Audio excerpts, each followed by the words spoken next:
The Phoenix have gone to the split backs. Williams in the ball game for the first time of the afternoon. Clark will keep it off of the zone read, and Landon will take it forward for about a yard on the play, and that will bring us to the end of the first 15 minutes. So far, the lone difference, Luke Barnes' point after off of T.J. Thomas's second rushing touchdown of the year. Pirates answer 2 field goals from Starling, and first quarter in the books on Family Weekend 2025.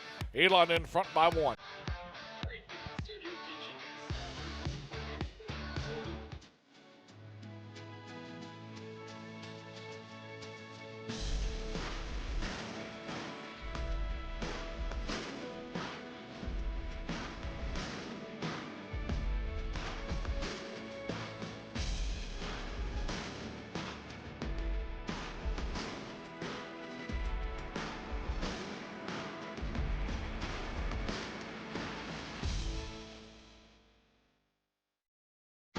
Alamance Community College invites you to step through our doors into a world of opportunity. It's the perfect place to find your key to success. Earn a 2-year degree at ACC through hands-on training in more than 40 careers. Go to the head of the class in today's technology-driven workplace. Want a 4-year degree? ACC can help you start your BA through university transfer. Earn your first 2 years of credits at a fraction of the cost. Click on alamancecc.edu to learn more.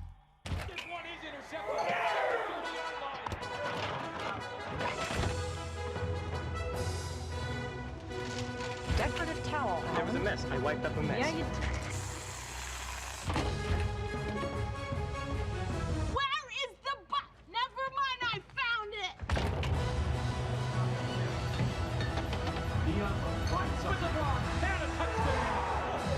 it! Welcome back, football fans. We'll see you in the fridge. Discover your gateway to the Elon experience with a stay at the Inn at Elon, a 4-star boutique hotel nestled in the heart of one of the nation's most beautiful campuses. Their mission, a stay with a purpose, ensures that 100% of profits from your stay and meals go directly to supporting student scholarships. Enjoy fine dining at the Mark, along with exceptional hospitality throughout your stay. Learn more and book your visit at theinnatelon.com. Second quarter gets ready to get started. Down to the Phoenix sideline we go, and Hannah Landon Clark in the opening quarter with just 25 total yards of offense. But first-year offensive coordinator Doug Martin has enjoyed the opportunity to get a chance to work with the redshirt freshman. Yeah, guys, we've seen Landon Clark show his ability at the quarterback position, but today he seemed a little bit frazzled, and offensive coordinator Doug Martin said it's all about focusing on the middle part of the game, and I think we just saw that right there. Learning to control his emotions, being able to play with maturity is the next challenge for this young quarterback, and he is showing that currently right now, Taylor. Right on cue, Hannah Brady, Landon Clark up top, Isaiah Furman, the touchdown catch and the score. You can't draw it up any better. Yep. For the second time in 3 weeks, Zamir Winston and Culloway and Isaiah Furman this afternoon, the exclamation point on the pass game. Well, the Phoenix offensive line there, they went with like a max protect because they knew where they were going with the home run. So the Landon had all day, and you're asking Isaiah Furman to win a one-on-one. That's what he's built for. Outstanding play call, great protection, clean, big touchdown there needed for the Phoenix. Luke Barnes will knock it home. Official scoring drive summary brought to you by our friends at Wade's Jewelers. 2 plays, 81 yards, and 19 seconds off the clock. I'm not sure this is what Doug Martin and the Phoenix offense had in mind. They're both offensive drives that have put touchdowns on the board have been for less than 1 minute. Yeah, that's not ideal if you're a defense because you might be a little tired, but that's going to get them going, right? It's going to fire them up, but then also hopefully that is going to calm this offense down, open up a lot of things. But once again, I think that's all set up by the protection. Max protect, bringing in the tight ends there, allowing for Landon Clark to be clean. He's already proven when he has enough time, he has a gun. He can throw that ball wherever. He can make the tough passes, he can make the easy passes, and he has the skill players to make plays, just as we saw there. You rarely see this. 12 plays and 14 points for the Phoenix. Yep. On the offensive end, Luke Barnes to boot it away. Following the touchdown, we'll send you back down to the sideline, and finish the conversation with Hannah on the relationship that is burgeoning between the offensive coordinator and the redshirt freshman at quarterback as Hampton will field the kick. This is Johnson working down the Hampton sideline, and he will be run out of bounds at the 27-yard line. Back down to the sideline, Duke University Health Systems and Duke Sports Medicine, the presenting sponsor of our sideline reports. And Hannah, that is an excellent way to encapsulate what Landon Clark and Doug Martin have done for each other right there. Yeah, Taylor, you said it best. And also, offensive coordinator Doug Martin told Landon Clark that you're not a freshman anymore. Now the training wheels are off, and I have to be able to call the plays when I want to call them, and you have to go and play them. And he did exactly just that just now, Taylor. Hannah, thanks so much. I'm going to get the guy to my right here's thoughts on that statement in just a moment. I was fascinated when the offensive coordinator said it the other evening in our conversation as the throw is made. It is Earl Woods III who has come into the ballgame. Excuse me. It is not Earl Woods, but rather Brenton Tolles III who has come into the ballgame at quarterback after Braden Davis got the first quarter of the workload. Pass is complete, though, all the way to the 46-yard line. Handoff, give it away. This is once again Goldsmith on the run, and he will scamper into Elon territory to the 43-yard line. All right, offensive coordinator tells the redshirt freshman, 4 games in, you're no longer a freshman. Right. I got to be able to call what I need to call. Yep. You mean there's more stuff? I think there's a lot. I think Okay. there's a lot of things we haven't even touched on yet, and I think it's just fun. We're in conference play now, right? And I think there's a lot of things in the playbook kind of waiting right now, not necessarily putting on film, but I think it just starts with consistency. This Elon offense needs to build consistency, be able to run the ball and throw the ball, and then I'm kind of afraid of what offensive coordinator Doug Martin's going to be able to draw up. Tolles, straight drop, he'll load and fire. Got a man out there, and it's intercepted. Ish Atkins almost got turned around by Johnson, but then Atkins simply plays center field on the pick. And for the 5th consecutive ball game to open the season, the Phoenix defense forces the miscue. Yeah, great job there by Ish Atkins. He was sitting back like King Griffey in his prime, just waiting for the opportunity. Great utilization of the hand spin move, getting where it needs to be, especially considering all the challenges he has had, the penalties, the plays. Great job there by 5 to make a play for his defense and getting the ball back to this offense that's coming off of the big play. These are the moments where the Phoenix need to capitalize and have an opportunity to really put their thumbprint on this game. Landon Clark, 3 for 5 on the afternoon, 115 yards to his credit. He'll begin with Williams as the tailback in 4 wides in the formation. Snap, handoff, given to Williams, the former Virginia State product, simply breaking away from Hampton tacklers into Pirate territory to the 47-yard line. Gain on the play is of 19. Taylor Durham, I'm going to be very clear right now, and I don't want to make anyone upset, but give that man the ball. Jamil Williams, he's off of contact. He loves the contact. Even there, he gets rocked a little bit out of bounds, but that is a huge gain. That's going to spark up this offensive line and get them going. Big run there by Jamil Williams, needed for him and this offense. Well, back-to-back carries for Williams, and Jamil will simply get it back to the line of scrimmage, maybe a yard on the carry before the tackle can be made. Is coming up to make the stop is Cam Sturdivant, 4th-year junior from out of Richmond. Yeah. Great job there by the Hampton D, especially after that big play, kind of staying home, added that pressure. There's been a pretty good battle up front between the Hampton D-line and the Elon O-line so far. Play action, Clark loading up, home run ball, and it is caught. Isaiah Furman. Another deep ball grab for Furman inside the Phoenix red zone down to the Hampton 19. Once again, you're seeing Max protect, Magazoo and Ladoyan staying in the block to ensure there's no pressure. And if Hampton's going to go one-on-one, you're going to go one-on-one Isaiah Furman, and Landon Clark has time. I just don't like those chances there. They're going to have to reconsider what they're doing because that is a big opportunity for the Elon offense, especially in the max protection, creating one-on-ones on the back end. First crack inside the red zone on the afternoon for the Phoenix. 16 for 18 on the year, 11 touchdowns out of the 16 scores. Clark's looked over to the Phoenix sideline. Offensive coordinator Doug Martin on the Phoenix sideline calling in the play. Handoff given to Williams, and Jamil Williams will run right into the Hampton traffic. Michael Matthews Canty, Fredericksburg, Virginia sophomore, there on the tackle down to the 16-yard line, gain of 3. They never had the Coach Com system for the player back when you played. No. Rich Skrosky and Jay Bateman would have been all over that, boss. I think they would have broke the machine, if we're being quite honest. I could see both of them talking about, let's just go old school. That's what they would have done. Clark zipping one out. Magazoo in the vicinity, and it'll fall incomplete. Will Hicks in coverage. And that will bring up third down and call it 6 from the 16. Those are the throws that Landon really has to prove on as we get to the second or last two-thirds of the season. Landon has to just calm down, set his feet. When his feet's not set, it gets away with him from sometimes. And he had 2 receivers there, but he also had Magazoo wide open. Just gotta calm down, take a second, trust his mechanics, gets the ball where he needs to be. McMillan, the lone wide receiver, to the top of your screen. Clark with pressure coming. Landon floats one to the end zone, and it is incomplete. Intended for Furman. He needed to get rid of it, though, quickly, because pressure coming in the form of Sagbusan, who has been in the backfield on multiple opportunities. And the failed third down opportunity will lead to Luke Barnes' first attempt of the afternoon on the field goal side. Yeah, missed opportunity there for the Elon offense to try to get 6 on the board, and I think they have something with that max protection, but you're not going to be able to do that all game. Even though, you have some success, they really have to get their opportunities really set and understanding that their O-line has to win some battles. 34-yard attempt on the field goal, and Barnes stays perfect on the season.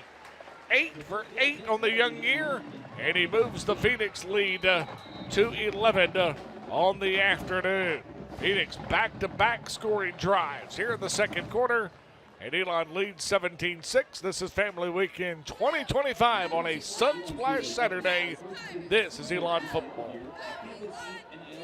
Dear Triad, we see you driving by us every day, whether off to work or ready to play, heading over to a beautiful park, just in time for a fun family walk, or windows open, zipping around for quick bite with friends right downtown. Your Toyota takes you most everywhere, and we ensure you get there with the utmost of care. Oh, Triad, we sure love you dearly. Yours, most sincerely, Cox Toyota.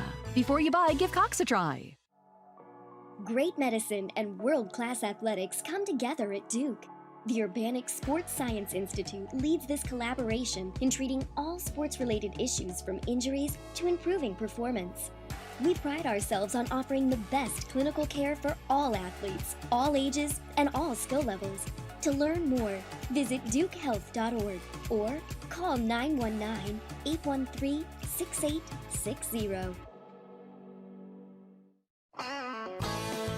At McGurk's Pub, you'll feel the Philadelphia brotherly love in the food and atmosphere. Home to the tidal wave and the best cheesesteak south of Philly, McGurk's also has a local craft beer selection that pairs perfectly with our delicious nachos. Bring your friends and family to McGurk's, the best eats and atmosphere in Eli. Today's Family Weekend contest, CAA opener between Elon and Hampton, presented by the Inn at Elon, where luxury meets the tradition right here on campus. Whether you're visiting for Family Weekend or planning your next day, experience comfort just steps from the action. Be sure to book now at the Inn at Elon.com. Luke Barnes will boot it away for the Phoenix. Elon, their largest lead of the afternoon at 11.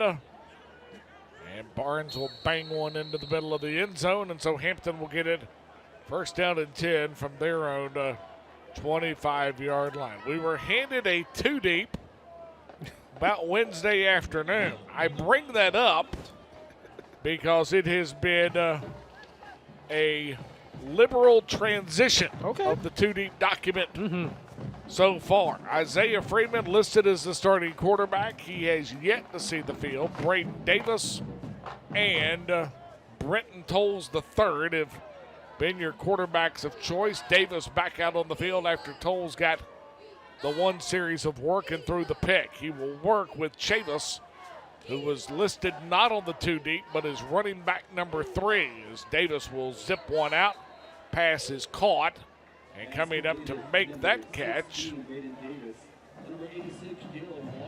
is Jalen Walker, the redshirt sophomore from out of Annandale, Virginia. Another name that was not provided on the 2-deep midweek. So Trent Boykin in this Pirate offense shaking some things up. Oh, yeah, keeping us guessing.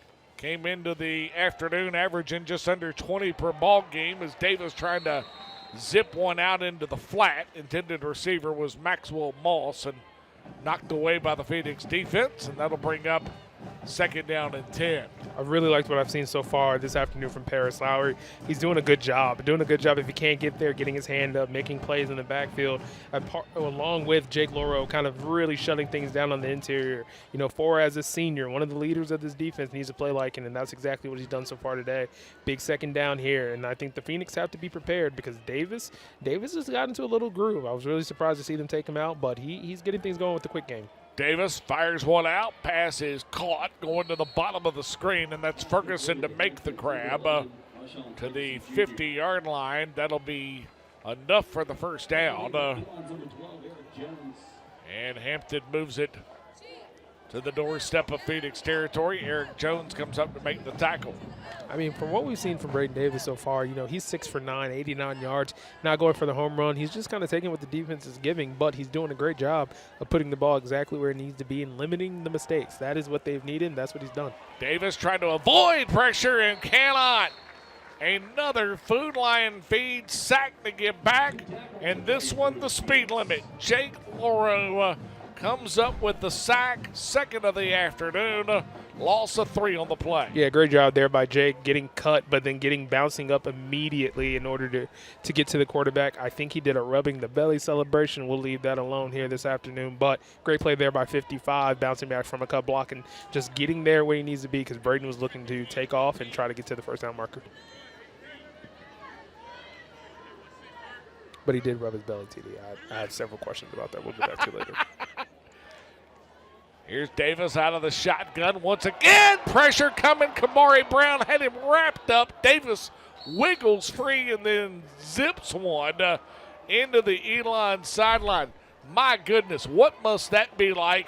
55 got to him the snap before, and then all of a sudden, the guy that was the freshman All-American breaks free on the end, and trouble is right in front of you. Yeah, I'm going to tell you right now, Kamari is going to be real mad at himself that he kind of, he couldn't bring that down. I think it was just a fantastic stunt. The defensive line have done a really good job with the interior stunts where the interior linemen are kind of setting the post block. The defensive ends are coming in and they're looping around, and it has worked perfectly, and they have to continue doing that just to keep things honest and keep Braden in the pocket. Davis loading up, looking to fire on third down and long. It is incomplete, intended for Ferguson, but hold the phone. Multiple flags. And Eric Jones, the would-be Phoenix defender, and the initial reaction from the third-year sophomore from out of Gwinnett County, Georgia, is not positive. Pass Phoenix interference. Defense, number 12. 50 penalty. Automatic first down. TD, I'll tell you, once again, third down penalties has been one of the bugaboos for this defense. Eric just got into the way, didn't realize where he was, shoved, and then that's a penalty. That is going to be pass interference. So once again, missed opportunity to kind of put him in a 4th and long situation so you can get a punt and you extend the drive. The Phoenix have to clean that up. But great job by Hampton, putting him in a position, hoping somebody can make a play, and seeing that the Elon defense will be disciplined in that situation. They were not. First down, Pirates. Third penalty for 35 yards on the afternoon. Here's the give to the back. It is Jay-Sean Lindsay who becomes the third ball carrier of the afternoon for the Pirates. None of the 3 who were listed on the midweek opportunity. None. Gate on the play will be a 1 and make it second down to 9. I feel like Hampton sometimes just going to good old Newport News and finding, I don't know who some of these guys are, but they're making it happen for themselves. And I think they have the talent, especially being in Hampton. So there's guys on that roster who could just play ball, and they're giving them their opportunity. They're giving them a shot in conference play to do that, make plays, and execute at a high level. Davis 6 for 10 on the afternoon. He'll load up for the 11th time. Pass is caught. Making the grab is Johnson, and Johnson will find his way inside the Elon 30 down to the 26-yard line. Gain of 11 And that'll make it 1st and 10. Yeah, that's why I was a little confused on why they took Braden Davis out of the game. He was into a really good flow, and he's putting the ball exactly where it needs to be, 7 for 11 right now. And he's doing a great job staying in the pocket, staying calm, even with all that pressure from the Elon defensive line. He's putting on a pretty solid performance here to give, Hampton an opportunity to score. 13th best run offense in the nation has got a little bit of balance to it this afternoon as Davis simply flushed out of the pocket, going to the top of the screen. Had to get rid of it, but hold the phone. Penalty flags in the backfield, and I believe this is the 3rd infraction on the Pirates. Yep. Offense, number 76, 10-yard penalty, 1st down. Sam Young, the 3rd, senior from out of Bloomington, Indiana, whistled for the hold call. And it is the top of your screen, and he is almost holding on to the shoulder pads of the guy from Jacksonville. Yeah, that's a hard one-on-one situation for Sam Young against Kamari Brown, especially since he's kind of expecting for the ball to be out. The longer the play goes on, the longer he has to hold on, and then as Kamari's working, that's where the hold gets exposed. Great fight there by 3. He really showcased it and pushed it back. 1st down and long. Handoff on the sweep is given to Ferguson, and Ferguson will find his way to the 30-yard line. Gain on the play will be of 6, so make it 2nd down and 14. Starling is already hit from 44 and 33 on the afternoon. His season long is now 44. Has yet to miss on the young year. Phoenix defense is very much in a bend-don't-break situation here, trying to limit Hampton for a potential field goal try. But this is the play that's going to really define that. And trying to push them back a little bit, being smart, staying home, making sure there's no rush lanes for Davis to take advantage of. Pirates also trying to wind that clock just a little bit already. Almost 12 minutes of possession on the afternoon. Flipped out, pass is caught, and making the grab on the play will be Cologne, the backup running back. That's completed to Hampton's number 8, Jaquan Snipes. Or excuse me, Jaquan Snipes comes up to make the catch. So once again, a guy that we did not know if we would see in the rotation for the afternoon. And now an injured Pirate is down to that. Omari Allen, 4th-year junior from out of Henderson, North Carolina, who started at ECU. Phoenix have done a good job this afternoon. The Hampton turnover, yes, the Pirates have been able to drive the football, but so far, just 2 field goals. Well, I'll say this, and that what I've been really impressed with is that Hampton's created some mismatches, primarily there on that last play, going to Cologne, who's one-on-one there with Brody Carroll, linebacker, right? You're putting speed on power in that situation, and you're just trying to get him the ball because you're hoping that speed is going to be away, and that's exactly what happens. Brody Carroll's an outstanding linebacker in those in all situations, but when you have speed, that's a little bit different of a challenge, and that is where Hampton can really maximize things and creating those matchups, and that is what they've done so far, just taking advantage of their speed, finding the spots, and making the plays. So that's what they've been doing. So you have to give them a lot of credit, but they understand is they're not going to be able to win this game with field goals. They're going to need to get into the end zone and take advantage of those matchups and try to get 6 on the board rather than adding up 3s. Allen is going to leave the field under his own power. That's good news for the Pirates. Quick reminder at the half, the commissioner of the Coastal Athletic Association will stop by. Also one of our features on a member of this Phoenix defensive front, 4th-year junior from out of Clayton, North Carolina. On the other side of Raleigh, Dylan Pardue. And then a little bit later, we'll tell you about something that will take place at halftime inside the stadium, the annual AD Honor Roll. Yeah. Folks, it is some kind of list as it relates to Elon Athletics. But a 3rd down and long for Davis. On the afternoon, 8 for 12.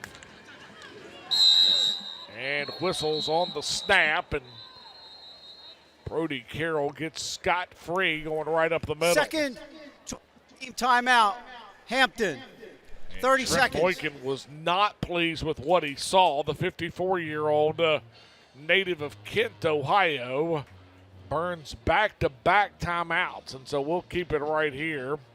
Mentioned earlier, 2nd season as the head coach at Hampton. 6-10 on the year, his 4th season as a head coach overall. A guy who at Youngstown State He was a part of 3 FCS national title teams for the former Youngstown State Penguin head coach Jim Tressel. Yep. He is second all-time in catches with 150.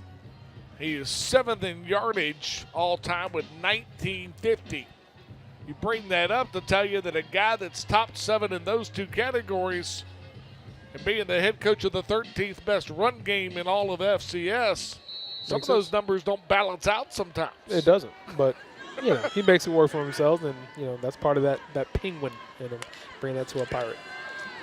On 3rd down and long, the check down play is flipped back, and that is the back in Goldsmith, and he will find his way to the end zone and a touchdown. Hold the phone. I believe they're going to say down at the 1-yard line. I had looked away for a quick moment, but flag on the play. Holding.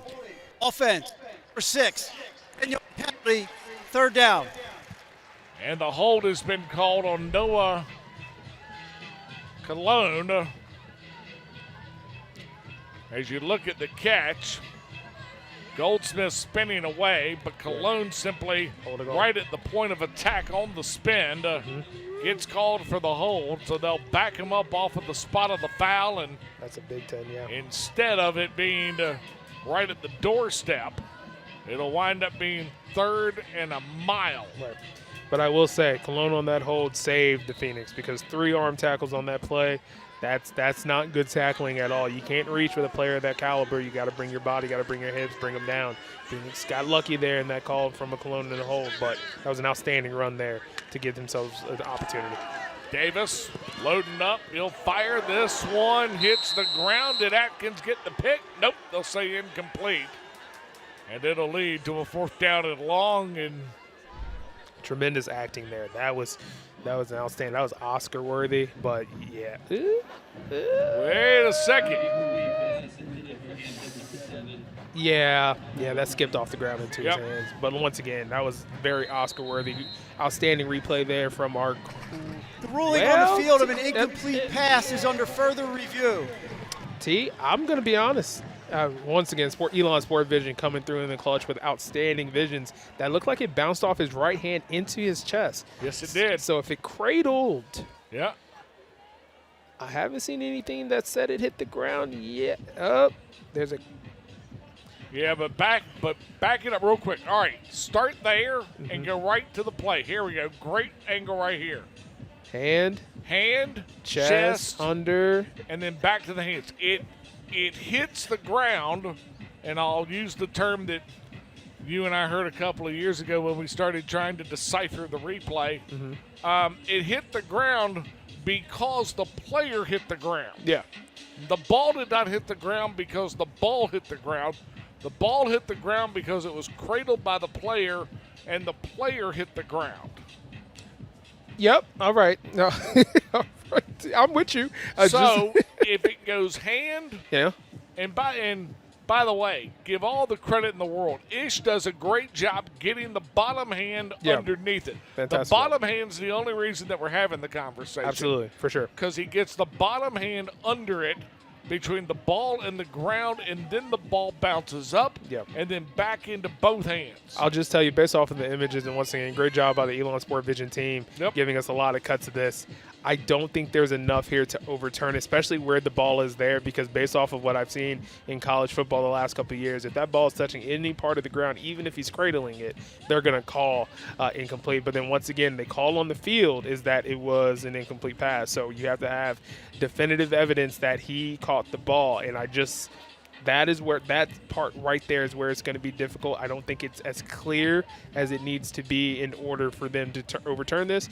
Been wrong before, been wrong this season, was wrong last week, probably maybe be wrong again. But at the same time, outstanding play there by Ish Atkins to try to get the turnover. This would be Davis's first turnover of the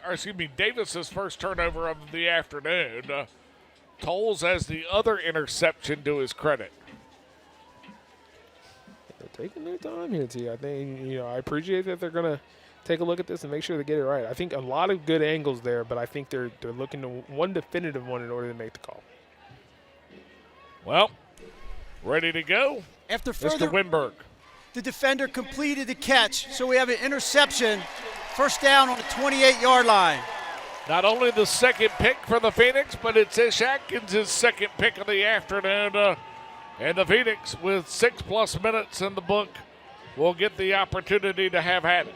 They probably had a few more angles than I thought. But once again, that's an outstanding job by Ish Atkins by putting it in a situation, making a play on the ball, and getting a turnover, especially when it looked like Hampton was moving forward. That penalty put him in a bad situation. And now there's no points on the board with the Phoenix with 6 minutes left in the second quarter. Try to put another 6 up. Not only that, but back-to-back drives end off of the Greensboro, North Carolina native pick, and the 2 picks are completely opposite. Yep. Clark ready to go. Handoff given to Thomas. TJ stops and now cuts upfield. He'll take it across the 30 to the 31-yard line. Gain of 3 on the play will make it 2nd and 7. You know what I love seeing right there, though, Taylor Durham? I love seeing Michael Muldrow 15 yards down the field blocking. That is an offensive lineman who's taking a grown man where he doesn't want to go. The Phoenix offensive line has been really challenged the last couple of weeks on their physicality. You're starting to see it here in the last couple of drives. That's Bakey in motion across your screen. Clark forced out. He'll check down. Zymir Winston the catch, and then Winston simply taken into the Elon sideline. Harold O'Neal, who came into the afternoon, he had 41 tackles through the first 4 ball games. Holding, there to lay the offense, lumber. number 5, 10-yard penalty, 2nd down. But TJ Thomas has whistled for the holding penalty. And the Phoenix penalized for the 4th time on the afternoon. Kyrie, not only is it 4 penalties, but Phoenix right now living in the 10-yard plus average. 4 penalties for 45 yards. Yeah, it's not the small 5-yard variety. They're just making a lot of mistakes or from the holding, face mask. Like, these are not the ones you want to see, especially to back you up in a very important drive here. 2nd and 17. Clark once again flushed out of the pocket, coming toward the Elon sideline, and Landon will simply flip it out of bounds. As giving chase that time is Malachi Calhoun, the junior from out of Carrollton, Texas. Thought it was interesting in our conversation with Doug Martin on Wednesday. He talked about not only Landon's growth that Hannah mentioned, but that part of that growth being, and I'm always fascinated to hear somebody say this, he's got to know when to take a sack, and he's got to know when to throw it into the sideline. Yeah, and I think there's been heavy conversations here, especially as a quarterback who's so talented as he is. He can't take hits that he just don't need it. Clark looking, got a man out there in Keenaz McMillan, and it is incomplete. And it will force the 4th down opportunity after the Phoenix are stymied by the penalty. You know, Taylor, I'll tell you, I know the Phoenix want to go throw game here, but I will say the run game has to be better established in order against this Hampton defense to try to wear them down a little bit. But Hampton's done a pretty good job. I mean, take away the big play, but Landon Clark right now is 4 for 10, throwing at a 40% clip, and, you know, had a big play, big touchdown pass, which was huge. But outside of that, Hampton's done a pretty good job defensively of keeping him somewhat corralled. A spiraling punt. Maxwell Moss will take it at the 30-yard line and then bring it back up, and they'll say to the 40-yard line. And so gain of about 9 or 10 on the play, and that's where Hampton will put it in for what will be their 6th offensive series of the afternoon. First down and 10 from their own 40. Here for the Elon defense, right, they've had a few really big plays from Ish Atkins, some interceptions here, but going right back on the field. So they have to continue to try to slow them down. But if I'm the Hampton offense, it's kind of going back to Davis, quick throws right to his face, crossing routes, allowing for the playmakers to make plays, trying to get a matchup where you have your speed against the linebackers here of the Elon defense and allowing them to try to, you know, make a play and try to go get 6 here before the half. Davis works with Chavis off of his hip. In the offensive set, it's Ferguson in motion across your screen. Handoff given to Ferguson on the jet sweep. Ferguson trying to turn the corner and cannot. DJ James Hamilton there on the force. It'll be a gain of 2 on the play. Excuse me, it is Tyshawn Johnson on the carry, not Ferguson. So Johnson finds his way for a gain of 3. Makes it 2nd and 7, but a good job by the Phoenix, especially Hamilton, to come down and simply escort the play out. Great job on the pursuit angles by the defensive, especially the linebackers are doing that. Davis ready on the throw. He'll zip one out, and it is incomplete. Chavis, the intended receiver. Brody Carroll in the vicinity. It'll make it third down. Let's call it 3rd and 7. Yeah, I think you can see what the game plan is right now, right? Once again, just trying to put the running backs and wide receivers against Brody Carroll, Asher Cunningham, seeing if they can get a matchup there and try to utilize their speed in order to have a one-on-one where they can get to the outside and try to get to the edge against this defense. Davis looks back over toward the Pirates sideline. Offensive coordinators Ollie Taylor and Bobby Blizzard, the co-offensive coordinators for the Pirates. Davis set, here comes pressure, and down he goes. And Kamari Brown, his 3rd consecutive ball game with a sack. It's another Food Lion Feed sack to give back, and it will push the Pirates all the way back to the 30-yard line and bring up a 4th down. I mean, he won't get credit for it, but Asher Cunningham did an outstanding job of going into the gap, drawing the attention of both 2 offensive linemen. And as a result, what happens, what they've been doing, a lot of stunts. Kamari Brown creeps on inside, gets untouched, and he was not going to miss this time. Great square up, big sack there for 3, and an opportunity for the Elon offense to get the ball before half. Starling will boot it away. And he does just that. Bryson Scott backpedaling. He'll play it from the Elon 20 to the 30. Scott trying to get to the bottom of your screen. 35, and he'll be pushed out of bounds at the 37-yard line. A 17-yard return. And that's where the Phoenix will have had it. First down and 10. We mentioned earlier Hannah Brady's sideline reports presented to you by our friends at Duke Health and Duke Sports Medicine. Be sure to connect with your health care and find out how they can help you. DukeHealth.org. TD, 3 minutes and 46 seconds left in the second quarter here. I think the Phoenix have everything open in their playbook. They have 3 timeouts. Landon Clark, once again, big deep breath, calm down, maybe utilize the run a little bit, quick throws across his face, and then I think that will open up some components of his game. Just got to get him calm down a little bit. Over 30 yards of completion in the opening half. Clark flushed out. Now he'll take it himself and simply guide it into the sideline. Harold O'Neal III puts a hand on him. Gain on the play will be of 1 and makes it 2nd down and 9. Yeah, it just looks like the offensive line has to communicate a little bit more because Hampton, even with 4, is creating enough pressure on the outside and inside to make Landon a little uncomfortable, thus flushing him out and just keeping him for short games such as what we just saw. I'll give you a number here in just a moment, underscores your point. Here's Williams and Jamel inside Pirate territory down to the 40-yard line. Flag on the play all the way to the 38-yard line, and hold the phone, though. Let's wait and see. Marion McLeod got up. Henry Winberg and his crew have been busy here in the opening half. As now all of a sudden, Zymir Winston and Andre Jackson with some conversation. Just on the outskirts of the officiating conversation. Mr. Winberg, your thoughts? After the play, personal foul, unnecessary roughness. Offense number 50. 15-yard penalty, 1st down.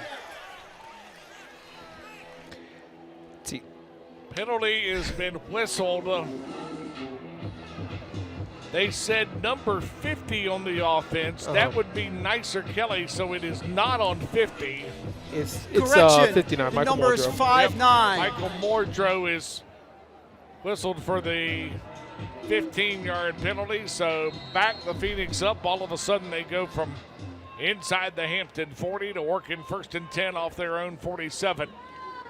Play action, Clark looking, he'll load up and fire deep. Got a man out there in Furman. It is incomplete and no flags on the play. Tayson Cheatham and Isaiah Furman going down the sideline. Hand fight just a touch. Now, wait a second, there is a flag. In the Hampton sideline. And Isaiah Furman's the first to tell you. Number 20, 10-yard penalty, Yep. automatic, Cheatham 1st is gonna down. be whistled for the defensive holding call. It'll be a 10-yard penalty. That flag coming from way behind the play. Yep. And he was tugging. He was. But it's a benefit to the Phoenix on a first down. See, I do want to go back to the Muldrow play. That was just an unnecessary penalty. Once again, wipe out a fantastic run with just a bonehead penalty, but you get some of it back here with the hold. Handoff given to Williams, and Jamel Williams will take it down to the 40-yard line, gain of 3 on the play before the stop can be made. Coming up to make the tackle is Calhoun. Well, with the Phoenix 2:45 left, obviously you're going to get a play or two before the 2-minute timeout.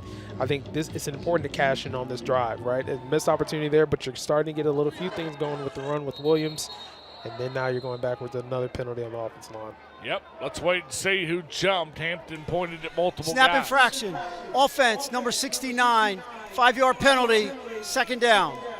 Nobody jumped. Snap infraction means that Braden Walker simply picked the football up, right? Yep. Well, he moved, and then Marion McLeod moved, and then Michael Muldrow moved. So, yeah, I mean, that is the snap infraction. But once again, the offensive line and Elon, they have to clean this up because they're absolutely helping out the Hampton defense. 6 penalties for 65 yards in the opening half. Clark on the play action. Dan Frederick, the tailback. He'll zip one out. Caught, landed Bakey. Ball then pops free, and let's say incomplete will be the call, and so they will not give Bakey the football move before it popped out. They'll simply say incomplete, Landon unable to make the grab, and that'll make it 3rd down and long. And that's a good ball Landon Clark put on Landon Bakey. He has to bring that in. 3 knows better. It hits him in the hand, like right there, cradle it. You just got to complete the catch, go down before you start running, because that would have put you in a really good situation within the red zone potentially.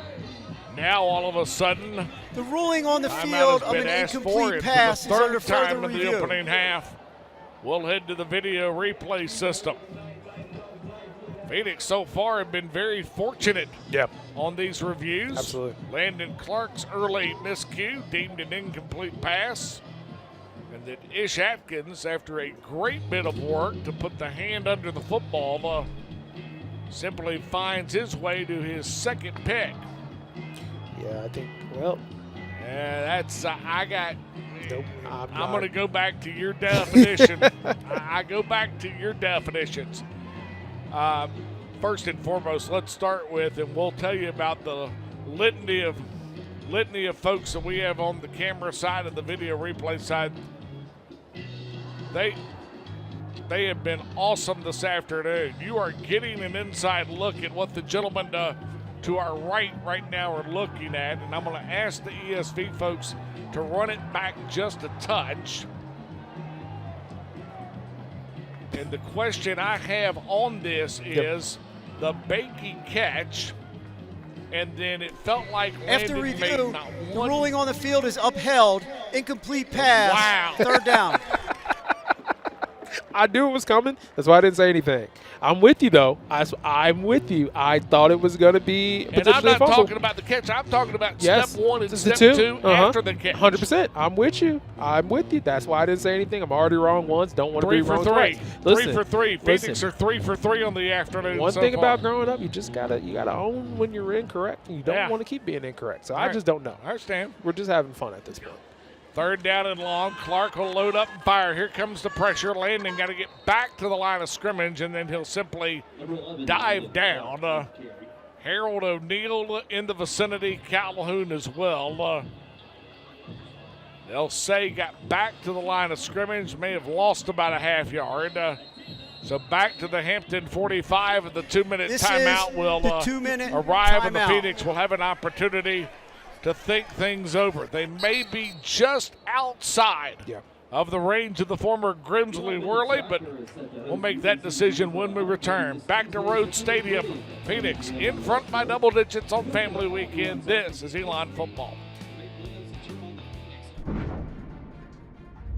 Some things in life are hard. Buying a car shouldn't be one of those things. And that's why more and more people are choosing Modern Toyota in Winston-Salem. Modern makes it easy with over 900 new Toyotas to choose from. And you'll always get our lowest possible price. The friendly staff at Modern will help you choose the right Toyota for your needs. And our simplified paperwork makes it easy. We'll even deliver your new Toyota straight to your door. Get started today at moderntoyota.com.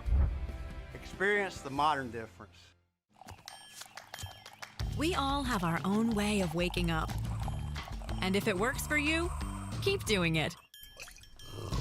We think you should bank your way too. Here's what we recommend. Atlantic Union Bank. Any way you bank.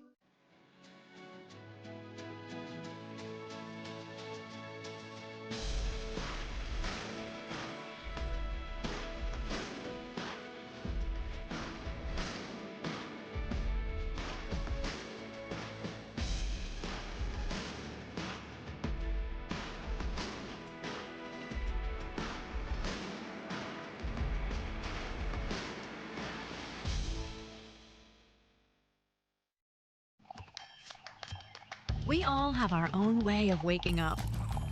And if it works for you, keep doing it. We think you should bank your way too. Here's what we recommend. Atlantic Union Bank. Any way you bank. Isaiah Furman and TJ Thomas have got the Phoenix touchdowns. The lone 2 touchdowns in the opening half. Elon in front by 11 at 17-6. They have made the decision. Jeff Yerk on the pooch punt. And he will lift one high into the air. And the Phoenix will make the play. A special teams play made going down the sideline. And I believe it is Jason Singer, the former Cornell lacrosse player, that gets the hand on it.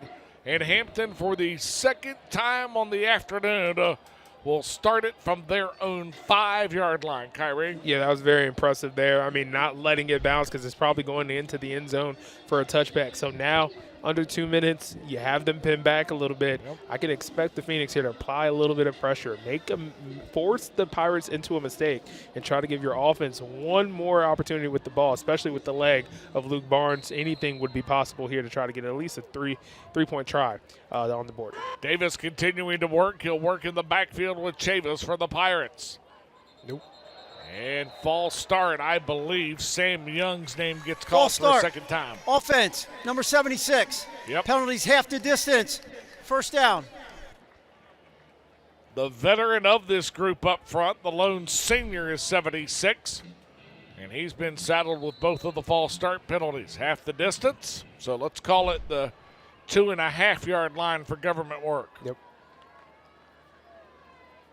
Handoff, this is Chavis, runs right into the teeth of the defense, and Paris Lowry continuing to have quite a half, but hold the phone as Lowry slings Chavis to the ground. Penalty flags fly. I don't think it's on 4. I think there's something else, but number 3 is the guy clapping the hands. And Hampton is going the wrong way right now. This is not where they want to be, especially with Elon with 3 timeouts. This may be a block below the waist. That's the early indicator we've been given. 12 penalties, Kyrie. This will be number 13 of the half. Gross. Between 2 ball clubs that came in on the season averaging 13 per game. Yep. Chop block, offense, number 73 and number 51. That penalty is declined. Second down. Diorso, the redshirt freshman from out of Hampton, and Jalen Williamson-Thomas, the left guard and the center. And it is Jake Loro who is the victim on the Phoenix defense. Yeah, that's one of those weird situations where Jake Loro was kind of crossing face and it went high-low. Timeout. And I think 73 was trying to block. First to the head. And 30 now seconds. The Phoenix and head coach Tony Trisciani are going to try to play a little bit of the extend the clock. Please reset the game clock to 1:47. And a second down and long with 1:45 left. And the Phoenix will have 2 timeouts. And we remind you that the 2 touchdown drives here in the opening half have accounted for a grand total of 70 seconds. Yep. I will say this in a lot of those plays. That chop block was interesting because 74 was going towards Paris Lowry and it was already down. However, considering where he was and the step that Jake Laurel took, right, with making contact with the guard there cannot be any contact with two bodies at one time. That will constitute a shot block. So that's what happened there. It wasn't an intentional shot block, I should say, by any means. But for the Phoenix, they have the timeouts to play with. I would say Hampton has to be really careful here. 147, 2nd and 12. Their backs are already there. That's going to be a very interesting punt. They have to get some yardage, create a little space and opportunity for the Phoenix or for the Pirates in order to boot off a really good punt, because the Phoenix, knowing special teams coordinator Milo Austin, they're going to bring a little bit of pressure if the opportunity presents itself. Davis ready to go. About to step into the end zone, as Kyrie told you. Snap, handoff, give it to Chavis. Chavis fights his way back to the original line of scrimmage and maybe to the 7-yard line. Gain of 3 on the play. Makes it, let's call it 3rd down and 8. Gain of 4 on the play, rather. Here it is. Yep. And I think head coach Tony Trisciani is going to wait here and is going to allow the clock to go, save his timeouts. Hopefully his defense makes a stop here. Then he would call one, keep one in his back pocket for a potential to get the offense back to ball and get in field goal range or potentially have a shot at 6. He also may be able to keep both of them because of the incomplete pass here on 3rd down. That's true. Davis rolling out.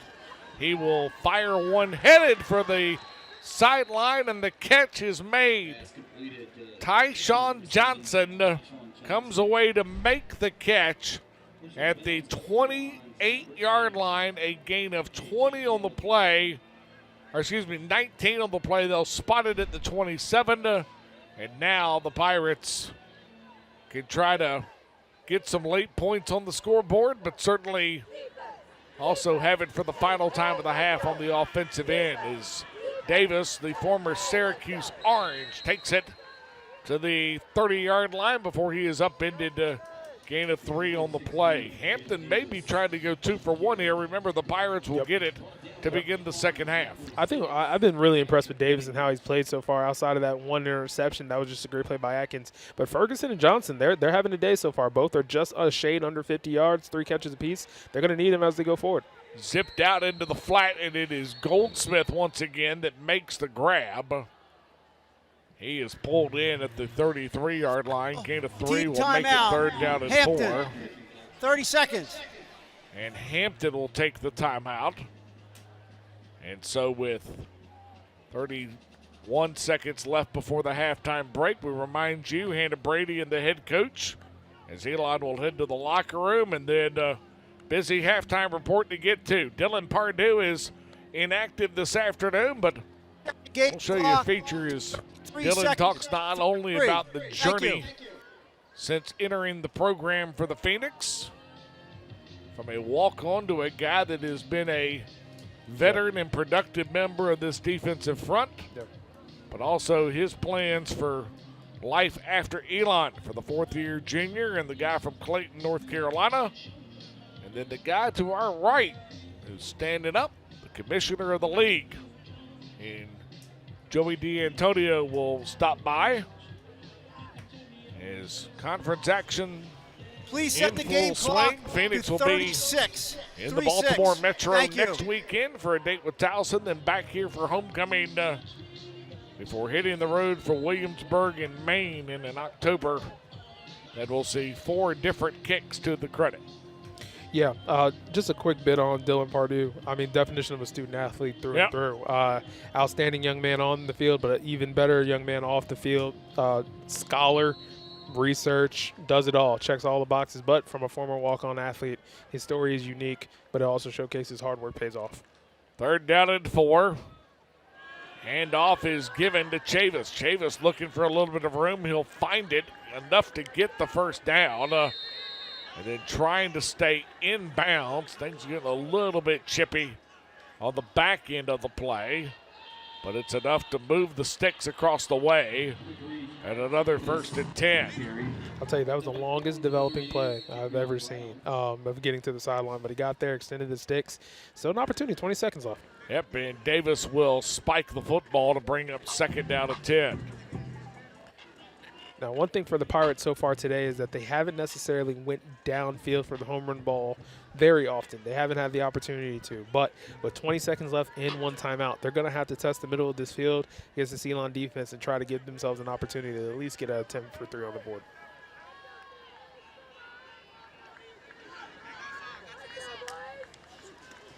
Davis on the snap. Here comes the pressure. He'll zip one out, and it is incomplete.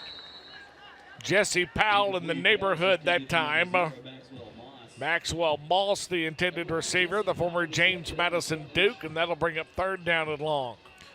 Kamari Brown is creeping over there. I mean, a one-on-one block, that is a tough ask for anyone, especially for number 76, Sam Young. He's doing his best, but Kamari, especially in a 2-point stance, that's a tough battle, and he's going to have to hold on because Kamari's going to bring his best pass rusher in this situation. So if Hampton wants to do it, they have to keep Davis clean here and allow him to have a good pocket to get the ball out. Two teams are a combined 4 for 14 and 3rd down in the opening half.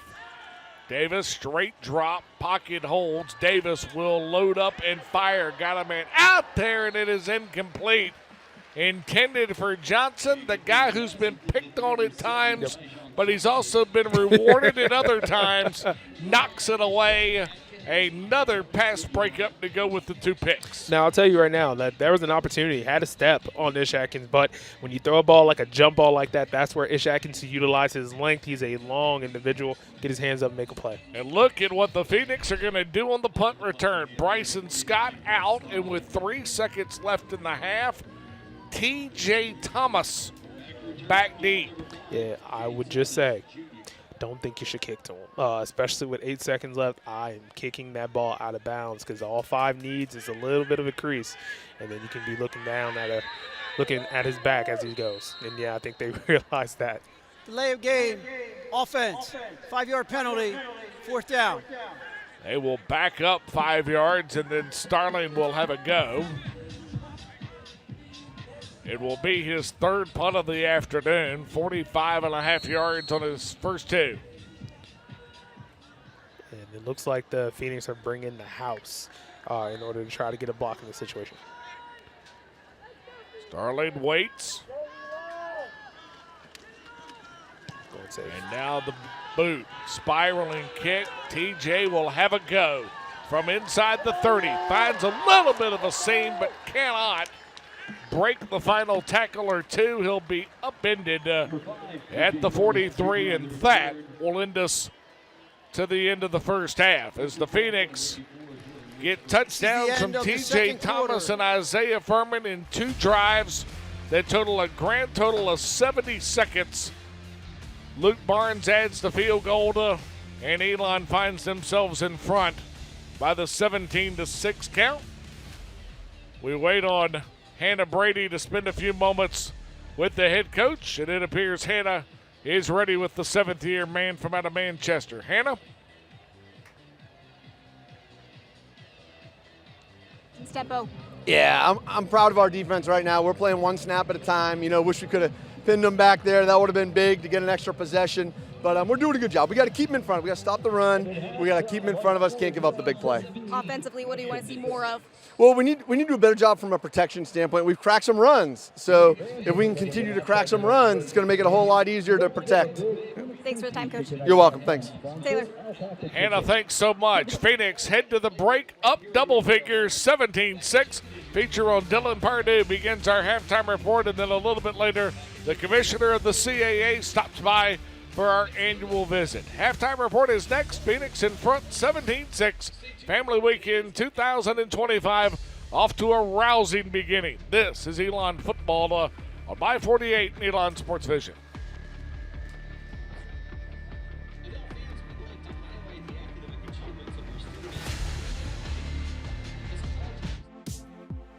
Be a part of the vibrant culture of Elon University, where personal connections propel your journey. At Elon, potential is mentored into purpose, engagement, and influential leadership. Education transcends the classroom, driven by immersive experiences and hands-on opportunities. Dive in from day one to explore your passions and graduate as a leader ready to make a difference. Are you ready to begin your journey? Discover the possibilities at elon.edu. Some things in life are hard, Buying a car shouldn't be one of those things. And that's why more and more people are choosing modern Toyota in Winston-Salem. Modern makes it easy with over 900 new Toyotas to choose from. And you'll always get our lowest possible price. The friendly staff at Modern will help you choose the right Toyota for your needs. And our simplified paperwork makes it easy. We'll even deliver your new Toyota straight to your door. Get started today at moderntoyota.com. Experience the Modern difference. We all have our own way of waking up. And if it works for you, keep doing it. We think you should bank your way too. Here's what we recommend. Atlantic Union Bank. Any way you bank. At McGurk's Pub, you'll feel the Philadelphia brotherly love in the food and atmosphere. Home to the tidal wave and the best cheesesteak south of Philly. McGurk's also has a local craft beer selection that pairs perfectly with our delicious nachos. Bring your friends and family to McGurk's, the best eats and atmosphere in Eli. We all have our own way of waking up. And if it works for you, keep doing it. We think you should bank your way too. Here's what we recommend. Atlantic Union Bank. Any way you bank.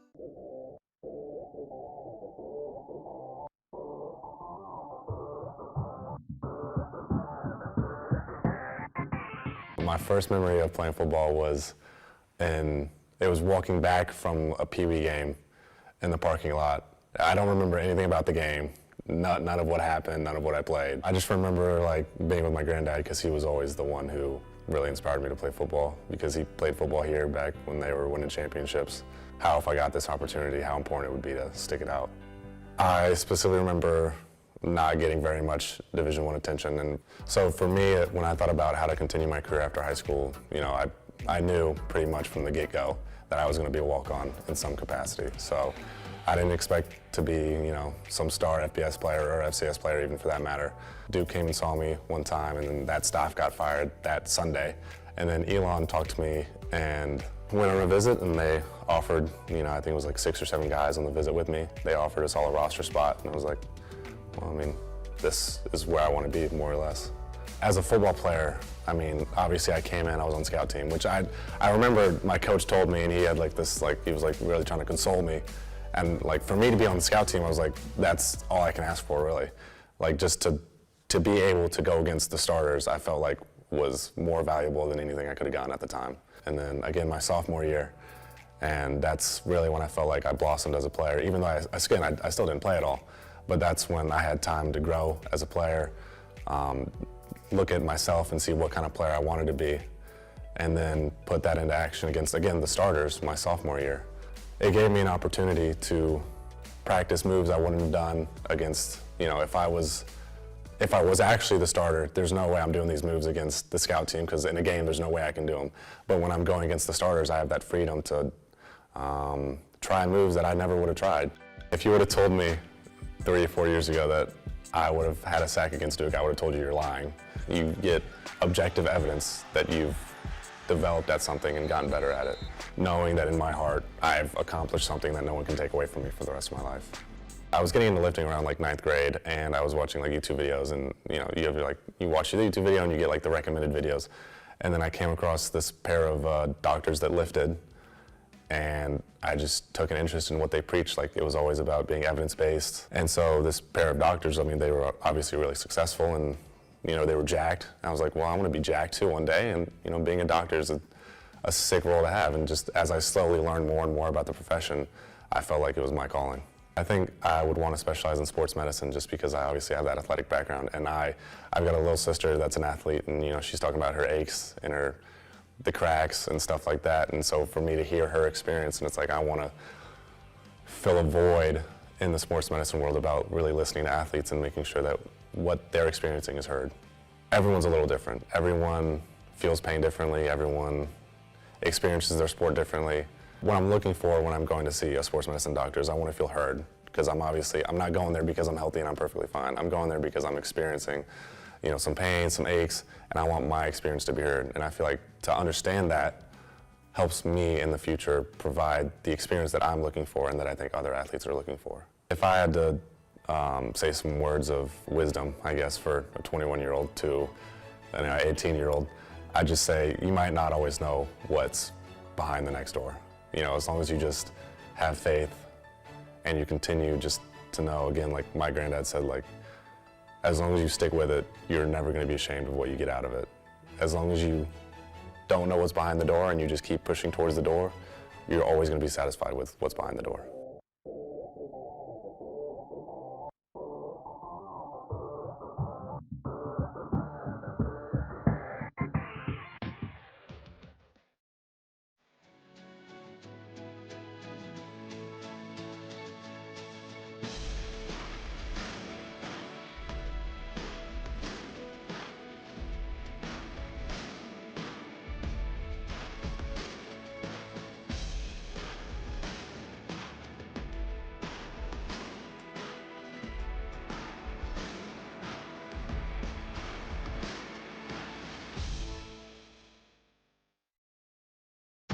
Alamance Community College invites you to step through our doors into a world of opportunity. It's the perfect place to find your key to success. Earn a 2-year degree at ACC through hands-on training in more than 40 careers. Go to the head of the class in today's technology-driven workplace. Want a 4-year degree? ACC can help you start your BA through university transfer. Earn your first 2 years of credits at a fraction of the cost. Click on alamancecc.edu to learn more.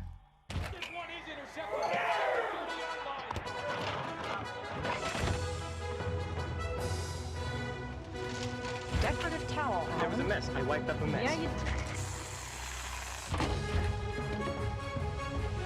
Where is the box? Never mind, I found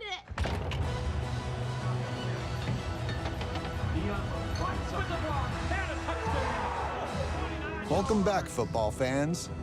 We'll see you in the fridge.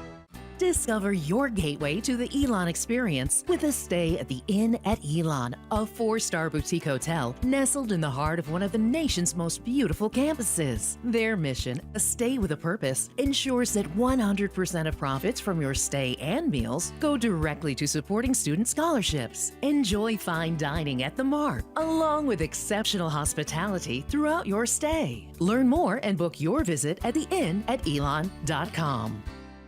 Dear Triad, we see you driving by us every day, whether off to work or ready to play, heading over to a beautiful park, just in time for a fun family walk, or windows open, zipping around for quick bite with friends right downtown. Your Toyota takes you most everywhere, and we ensure you get there with the utmost of care. Oh, Triad, we sure love you dearly. Yours, most sincerely, Cox Toyota. Before you buy, give Cox a try.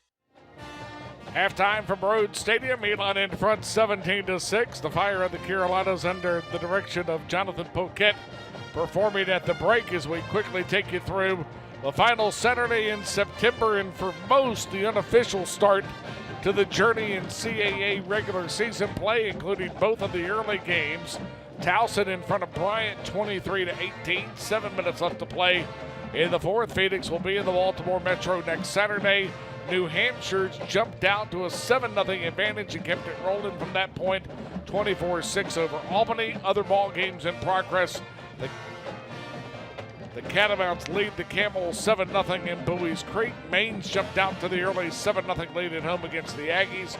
Villanova 7, William and Mary 0. The Wildcats trying to bounce back after the loss last Saturday to Monmouth, and Stony Brook 3 and Merrimack 0. Just about 5 minutes gone by in the first quarter. A perfect segue, the CAA scoreboard, to welcome in our halftime guest and the commissioner of the league, in Joey D'Antonio. It is great to see you as always. Taylor, it's always a pleasure to be with you. I appreciate you having me on. It's great to see you.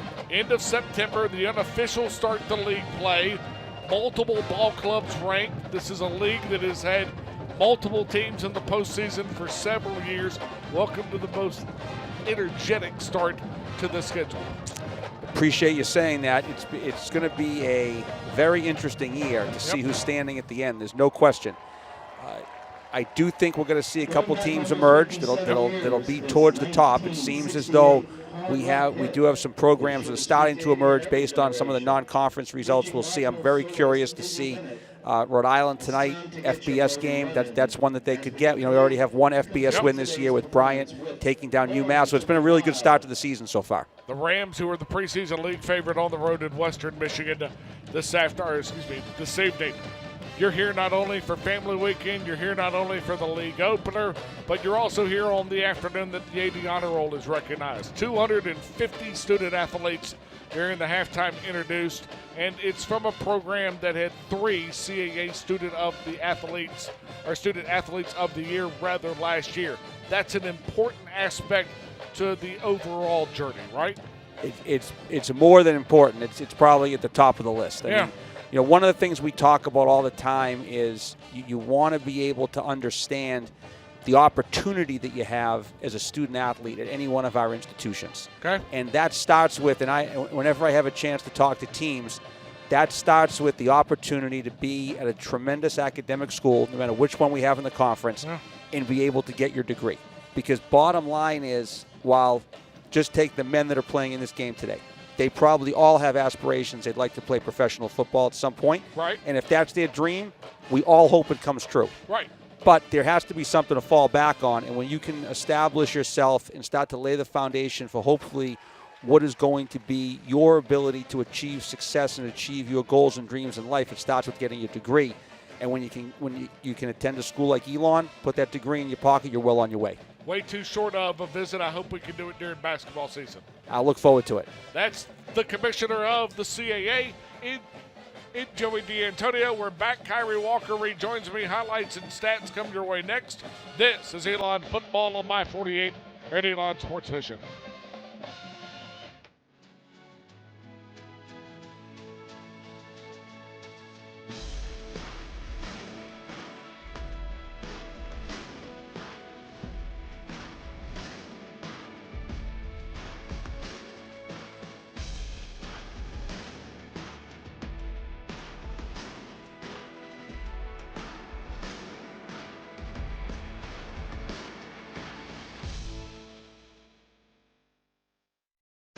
Alamance Community College invites you to step through our doors into a world of opportunity. It's the perfect place to find your key to success. Earn a 2-year degree at ACC through hands-on training in more than 40 careers.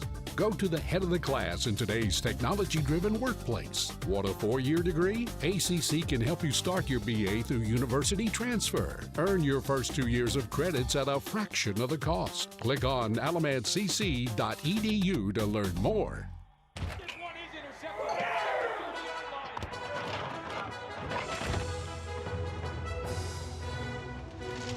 Decorative towel. There was a mess. I wiped up a mess. Yeah, you Where is the box? Never mind, I found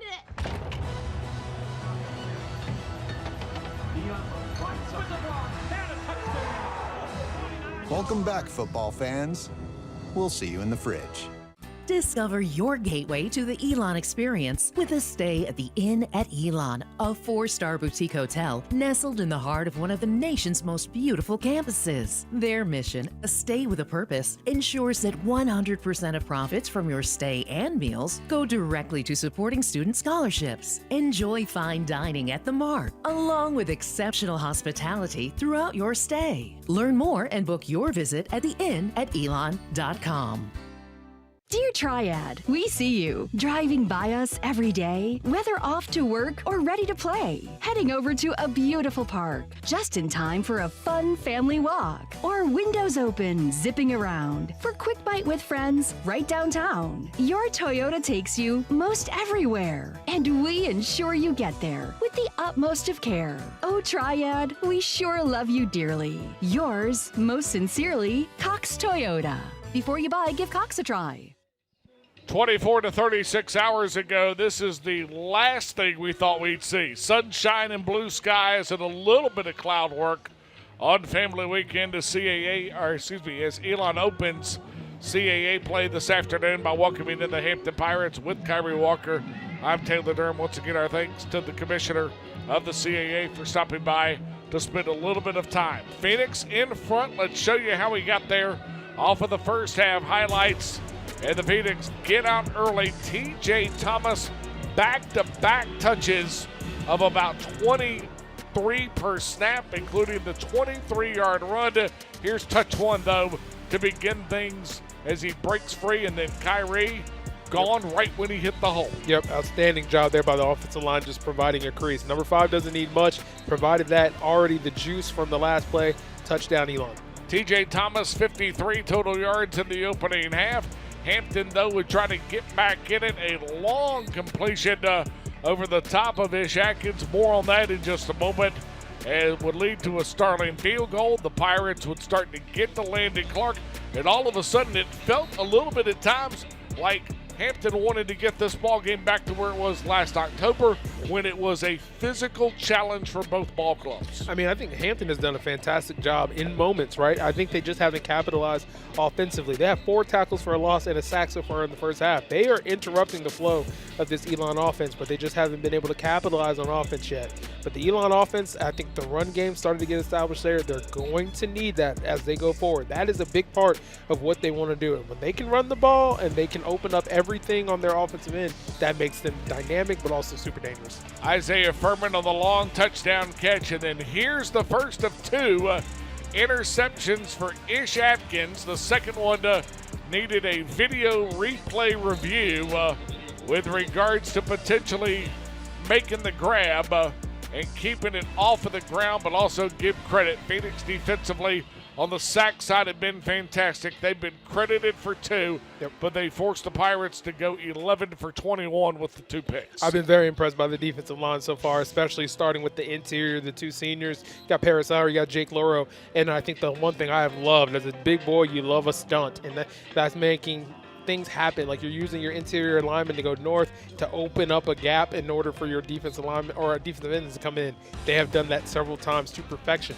I expect to see more of that here in order to keep Hampton's offense honest, especially in the quarterbacks, but not perfect by any means, but a great start to this game. A lot of things to work on here to try to put this very competitive game away. You got to give it a lot to the Pirates. They've competed so very well so far in the first half. You and I have talked about growth moments before. You take a look at the numbers with regards to the total offensive number, and I'll also tell you that the Phoenix wind up only snapping it 26 times in the opening half. Kyrie, 26 for 212 yards, and it underscores when I tell you that Landon Clark is about 35 yards per completion, and Isaiah Furman is an even 40 yards per catch. Well, I'll tell you, especially talking about Landon Clark, he has 4 completions out of 11 attempts. So obviously you want that number to be a little bit higher, but Landon has to remain clean. The offensive line has to continue to do that. I think of those 4 completions, that's happened when there's been max protection.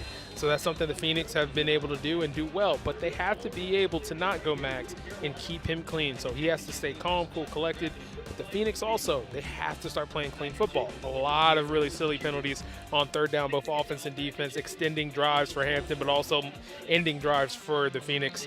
Have to be smart, keep that number down. As more as they creep that up, they allow the opportunity for Hampton to stay in this game. Been a long time since we've seen 9 minutes and 20 seconds in a differential for a time of possession, and the number that I'm sure nobody is happy with on either side, 13 infractions for 110 yards between the 2 teams. Hampton won the toss to begin things. They deferred the option to the second half, and so Luke Barnes ready to put toe to leather, and away we go for the final 30 minutes. Phoenix trying to win for a 5th consecutive CAA game, and get ready for Towson and Johnny Unitas Stadium next Saturday. Ball in the end zone, and so the Pirates will get in first down and 10 from their own 25. In the opening half, Hampton has it 7 times. They wind up 3 punts, 2 picks, and the 2 field goals. 4 of the drives go for 4 of the drives go for 9 or more plays. Phoenix wind up forcing 2 3-and-outs. And this is Davis on the handoff, given to Chavis. Chavis runs away from Loro and then gets a seam. He may be gone. Hart giving chase going down the sideline, but will not be able to catch him. And Jakey Chavis, the freshman from out of Richmond, Virginia, who was a late start, makes the most of the first touch of the second half and takes it 75 yards. And just like that, home run from Hampton. They've cut it to 5 with the point after pending. Unfortunate there. I mean, missed tackle from Jake Lauro, missed tackle from Paris Lowry, and just turned on the Jets because I think everyone took their foot off the gas. Very reminiscent of some plays earlier. The Phoenix missed opportunity there to start off with a strong foot. And now Hampton, energy, excitement, back into this game, back to a one-possession game. Snap and kick is good on the point after. And Brett Starling moves the Pirates back within 4. It's 17-13. Scoring drive summary is simple. One play, 75 yards in 13 seconds. And all of a sudden, a 17-13 game. Once again, not ideal at all. I mean, you had a very dominant first half in an abundance of ways. And then you just come out on that first play. And now a team that, you know, you were hoping to kind of put the finishing touches on, you gave them hope. You gave them there. And now the offenses have to come out because, you know, for the most part, the Hampton defense has done a fantastic job on trying to bottle, except for a big play or two, has done a great job bottling up this Elon offense. So we got a brand new ballgame, team. Quick reminder, Phoenix with 2 sacks in the opening half. Every sack a sack to give back. Food Lion Feeds has donated over 3.8 million meals. Local food banks and college pantries through the Food Lion Feeds Sack to Give Back program. For every sack the Phoenix make this season, Food Lion Feeds donates 1,000 meals. Feed our neighbors in need right here in Alamance County. Now 13,000 meals and counting so far in the kitty. The Phoenix defense gives up the home run to begin things in the second half. Starling the boot. Thomas will take it from his 5. TJ to the 20, now coming to the bottom of your screen to the 25-yard line, but that's before Hampton will wrap him up, and all of a sudden Landon Clark and the Phoenix offense get an impromptu start to the second half. For the Phoenix in the opening half, 7 series. Phoenix see the last 2 on punt. The 3 scoring drives, a grand total of 12 snaps, and 171 of the 212 yards. Split backs. Magazoo in is that halfback option. Handoff given to Thomas, and TJ finds his way across the 35 to the 38-yard line. Gain of the play will be of 12. That's enough for the first down. I mean, I think the big boy in me wants to continue to see more of that. I know the through game is something they absolutely need with the skill players that they have, but with Jamil Williams and TJ Thomas at the running back position, trying to get some energy and some excitement out of this offensive line group in order to push them forward and try to get a drive going. 5th carry, he's got 40 yards on the afternoon. Clark zips one out to Furman, and Isaiah cannot come up with the catch. Targeted for a 5th time on the afternoon, trying to make what would have been the 4th catch of the day. Yeah, missed opportunity there to try to get, especially with the one-on-one matchup on the outside with the skill set Isaiah has. But 2nd and 10 here. Phoenix don't want to be in 3rd and long situations, so I have to be really smart with the play call. Clark zips one out into the flat. Zymir Winston the catch, but Winston can't walk the tightrope. 40-yard line, gain of 2 on the play. Make it 3rd down and 8. Well, this is where the Phoenix are in a little bit of danger, right? You don't want to put your defense back on the field after a one-play touchdown drive and give a little bit more hype and energy to that Hampton offense that is feeling pretty good about themselves right now. So they need to dial up their best play, get to the 6, and extend this drive. 0 for 5 in the opening half, 7 for their last 35 in the conversion downs, and Phoenix will back it up 5. They'll have 3rd and more than 10 to work with. It appears false start penalty. It'll be the 7th flag of the afternoon. Let's wait and get the number on the guilty party. Henry Winberg is your referee this afternoon. Mr. Winberg and his crew have been rather busy throughout the day. Now all of a sudden we're sorting guys out, making sure everybody's on the right side. 5-yard penalty, 3rd down. Mike Muldrow, who has had a day that's been highlighted on a few different flags, whistled for the false start. And make it 3rd down and long. Well, to be transparent there, T, both tackles moved early. And, Hampton had a little movement on their front, but they didn't cross into the neutral zone. Phoenix offensive line has to be disciplined in those moments, keeping their feet set. Clark ready to go, zips one out. Furman the catch, and Isaiah will bring it in. Here comes the penalty flag after the play. It's on the back end, off of the backside of the defensive backs. This could be in the neighborhood of Ganthier or O'Neal. Let's wait and see. Yeah, I think it's going to be a hold here. Definitely had a good tug on the back of the jersey there.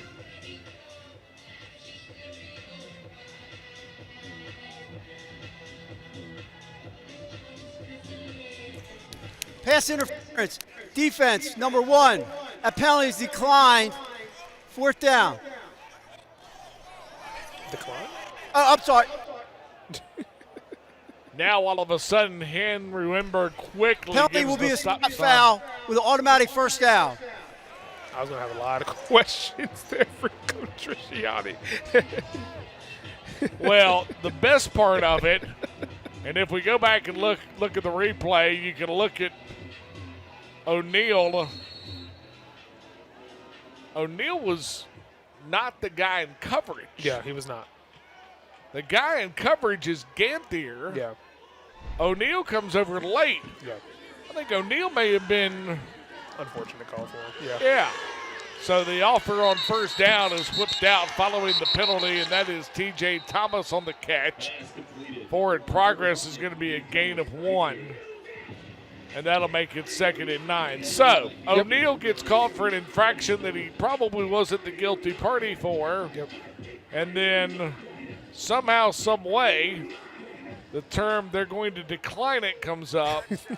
And I'm not quite sure he got the full decline word out before the 7th-year head coach made the decision to say something as the ball pops free. Landon Clark, 2nd time on the afternoon that it has happened.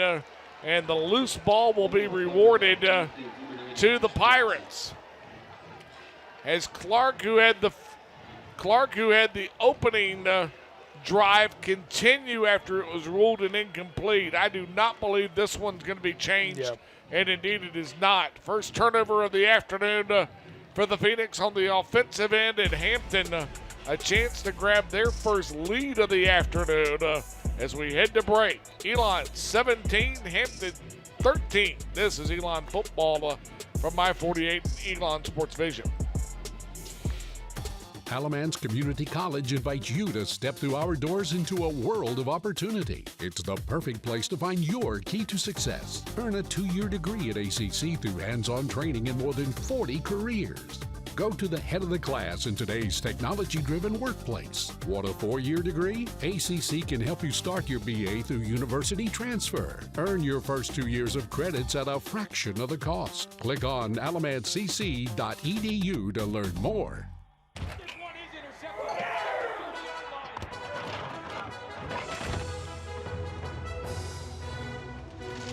Decorative towel. There was a mess. I wiped up a mess. Yeah, you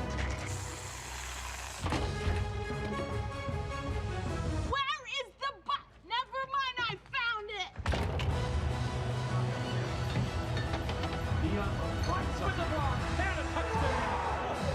it. Welcome back, football fans. We'll see you in the fridge. Discover your gateway to the Elon experience with a stay at the Inn at Elon, a 4-star boutique hotel nestled in the heart of one of the nation's most beautiful campuses. Their mission, a stay with a purpose, ensures that 100% of profits from your stay and meals go directly to supporting student scholarships. Enjoy fine dining at the Mark, along with exceptional hospitality throughout your stay. Learn more and book your visit at theinnatelon.com. Hampton with their second offensive series of the quarter. Quick reminder that this afternoon's CAA opener and family weekend contest presented by the Inn at Elon. Luxury meets tradition right here on campus.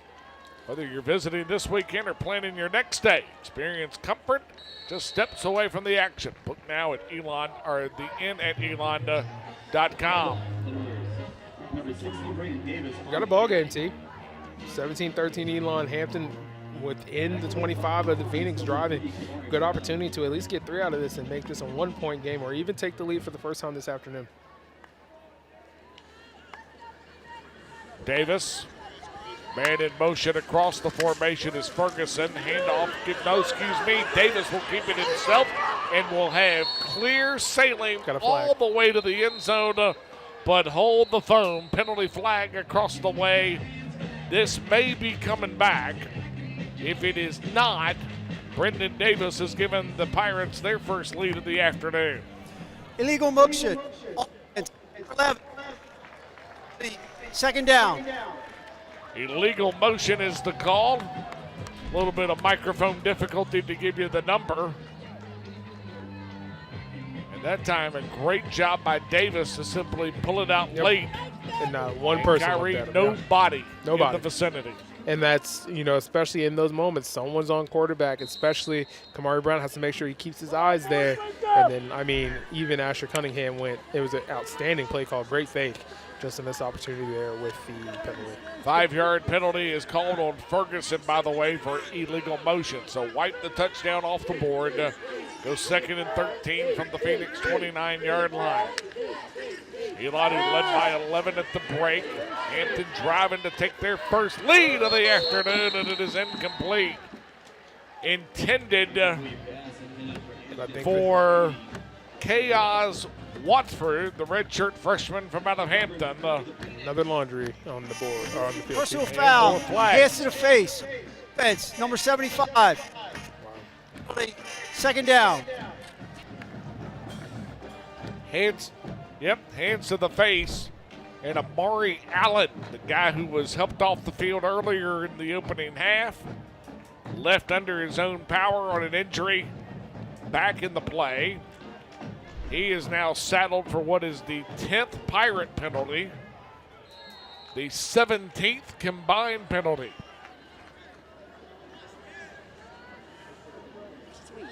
Second down in what is a considerable country mile. Davis loads up, fires, trying to get it all back. Got a guy out there, pass caught. Johnson, he'll step away from Ish Atkins. And the touchdown, Hampton leads for the first time on the afternoon. Once again, one-on-one matchup on the outside. They are going at Ish Atkins, so he has to be ready to go. They just are taking advantage of that. Even that going backwards, 2 consecutive penalties, going one-on-one, quick little move, had a step behind him. Great ball there from Davis. And the Phoenix were up 11. This is very reminiscent of what we saw a couple weeks ago in Cullowhee. Now, a nice halftime lead, gone very quickly in the third quarter, and Hampton in this ball game with the potential to go up 3. Starling to lead us to the break. Snap, spot, kick is away, and it is good. Timeout on the field. Hampton with back-to-back touchdowns to begin the third quarter on Family Weekend.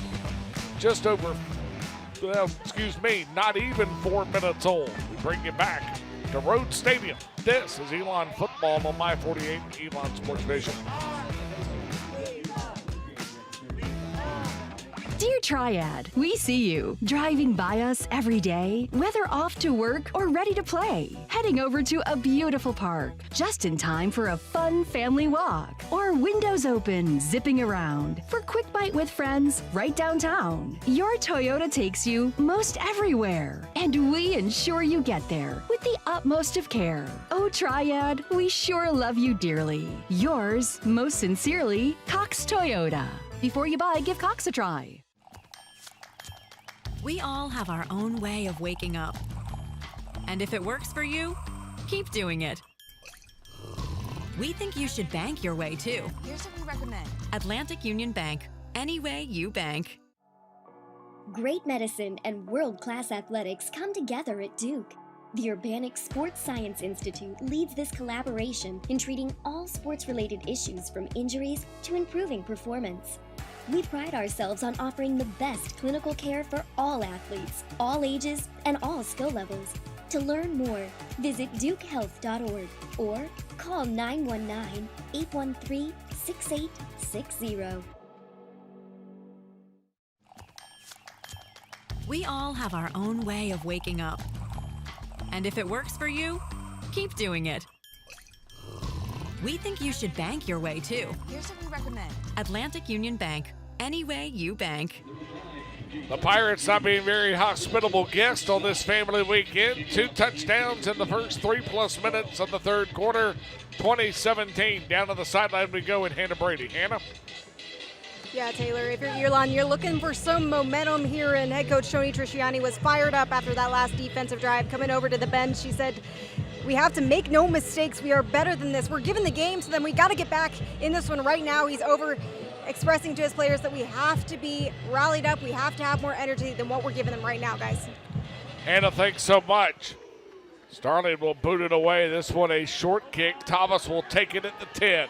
20, 25, got a seam. 30, spinning down at the 35-yard line. Tackle made by Maxwell Moss. And so the Phoenix will get it first down and 10 from their own 35-yard line. Landon Clark, 7 for 15, $152. The Phoenix, 17 carries for 65 yards. If you take away the long run by Williams and the touchdown run by Thomas, it becomes 15 carries for 18 yards. Hampton's done the best. Most of that is 7 carries for -26 for Clark.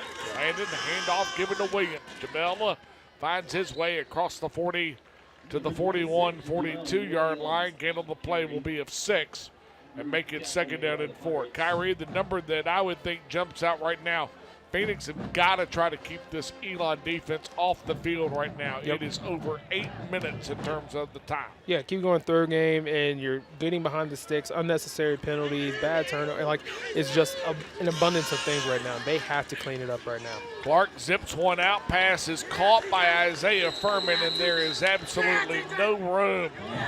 The Pirates swarm to make the tackle. Cheatham is in the neighborhood as well as Sagbunsan.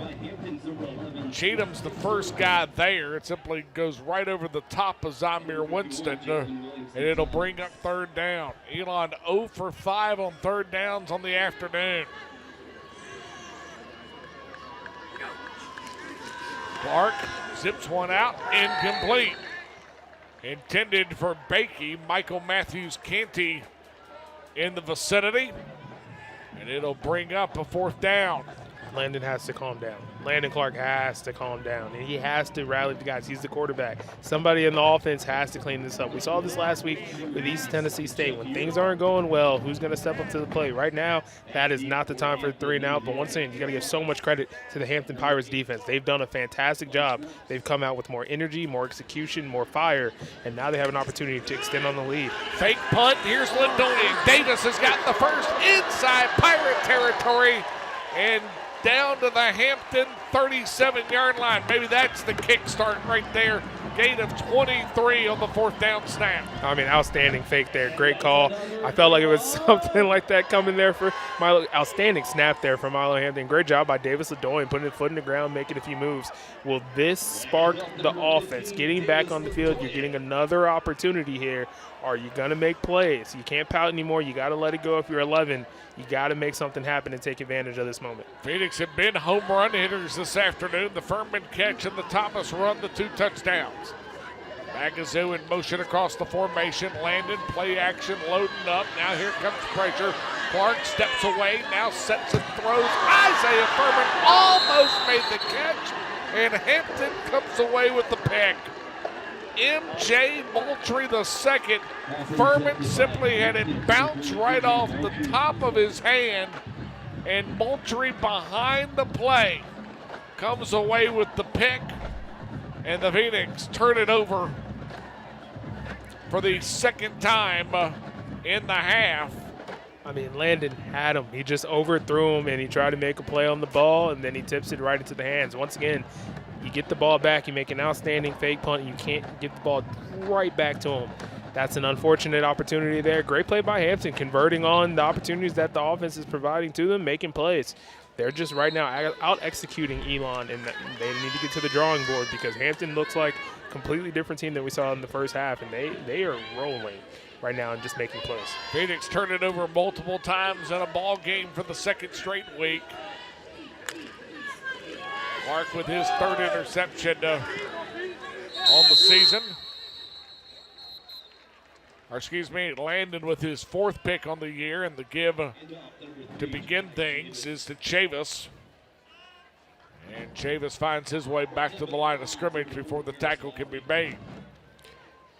We're going to learn a lot about this Elon team here, TD, in this second half. I mean, it hasn't worked out, hasn't started off fast, but it's the energy. Are they going to execute? Are they going to figure it out? Because right now, Hampton's just kind of chipping away. They know this team's reeling a little bit, and they're trying to make a few plays here, not get out of themselves and just take advantage of the mistakes. Davis zipped down, pass caught, Johnson. He'll split the Phoenix defenders, and Tony Hart has to come over and make the play, but hold the phone. Penalty flag down at the Hampton 10.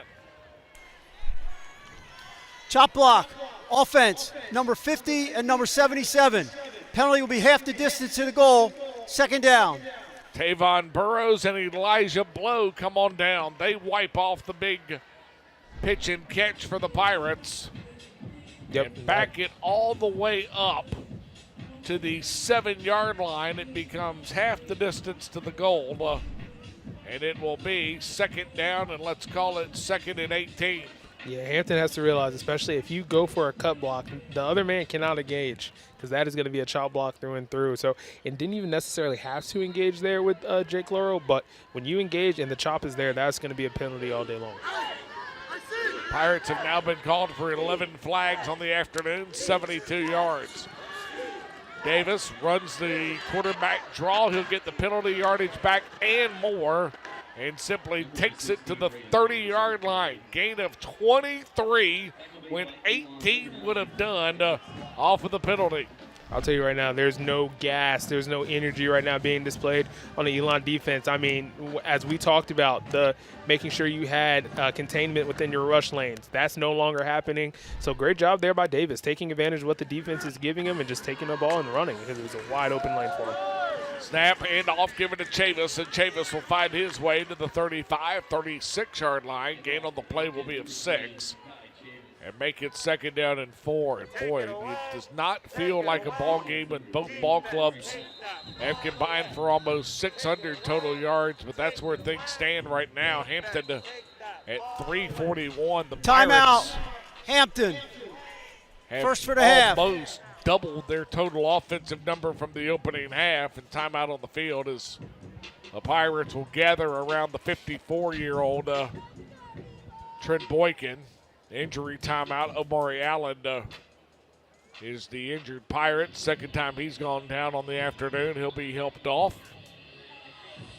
But both ball clubs gather around their respective coaches. We told you earlier, Trenton Boykin, the former Youngstown State Penguin, his 5th year. And Hampton, he was special teams coordinator and running back coach for 3 years. But when Robert Prunty was dismissed, he was named the interim coach for the first half of last season. Had the interim tag removed just before the Phoenix showed up at Hampton at Armstrong Stadium late last October. And now walks into the afternoon at 1-3 on the season. And Hampton already 0-1 in the league. The overtime loss to the Aggies. Yep. TD, it's early to say there's still a lot of ball play in the third quarter and then also the fourth quarter, but there's no energy right now from the Elon team, and there's an abundance of energy coming from the Hampton sideline, these players right now. There's a lot of time left, but it needs to change, and the play needs to be made ASAP. Davis steps back, zips one out, pass incomplete. Maxwell Moss, the intended receiver. It is Eric Jones who comes away to make the deflection. Make it 3rd down and 4. Yeah, can the Elon defense get off the field? I mean, one thing Hampton has done so far in this half, they've just taken advantage of these moments, some one-on-one matchups, and allowing playmakers to make plays. And if there's the space open, Davis utilizing his legs to extend the drive. 11 for 20. Hampton has been a balanced attack this afternoon. 29 rushes, 23 pass plays. Snap. Davis now running the option, coming to the near side. Cunningham able to string it out, but I believe Chavis may have gotten enough on the effort, the second effort, and indeed he did. Gain of 4 on the play. Davis looked a little bit unsure right there where to pitch it when he got it to the corner, but good job by Davis and Chavis on the first down for the Pirates. And a little bit of a hesitation there by Asher Cunningham, and that allowed Chavis to get a little bit of some space there in order to get to the first down marker. But once again, great play call there for the Pirates. First down, Hampton.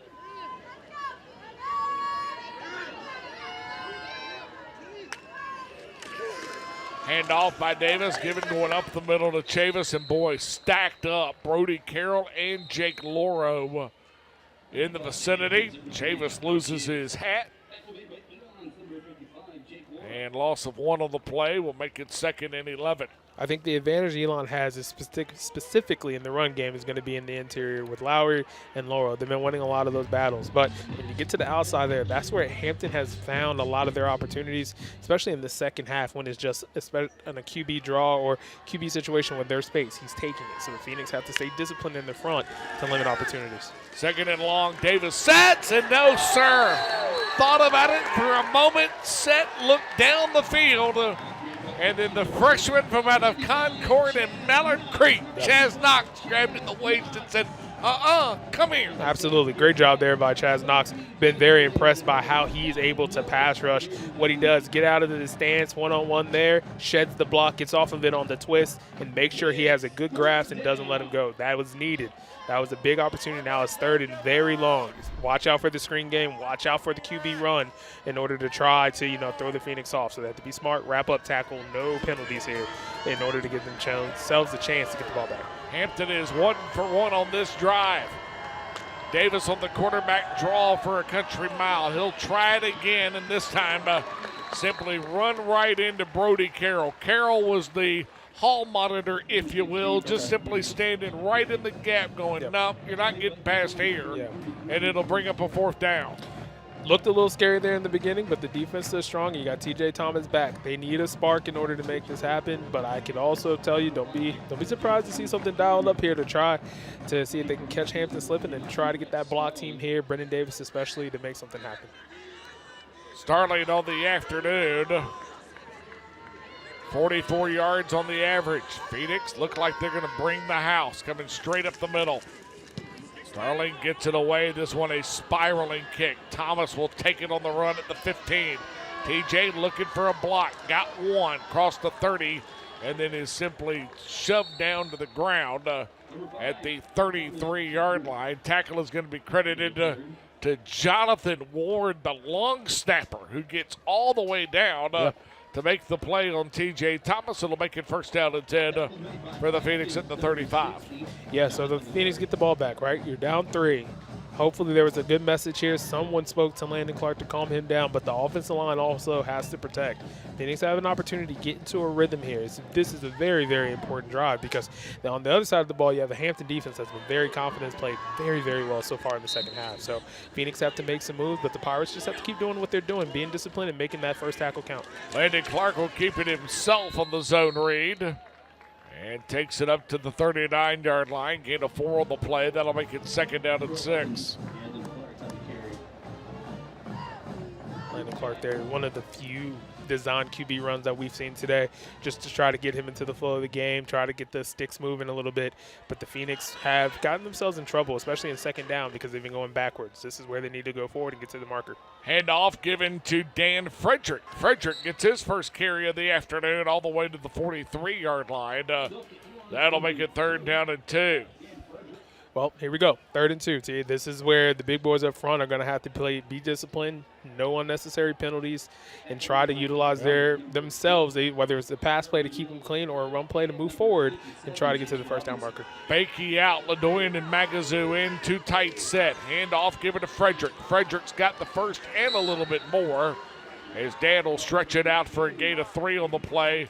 Makes it 1st and 10. Kyrie, the first 3rd down converted on the afternoon, comes with just over 4 minutes left in the 3rd quarter. And TD, what I love there, 3 plays, 3 run plays. I think this offensive line can do that, but I think this is a message that offensive coordinator Doug Martin's sending as they are needed. They have to be physical at the point of attack if this team's going to be successful. Clark, straight drop off of the empty backfield. Landon flushed. He'll zip it down. Isaiah Furman the catch. This may be coming back. Holding penalty potentially is the flag thrown behind the play, but let's wait and see.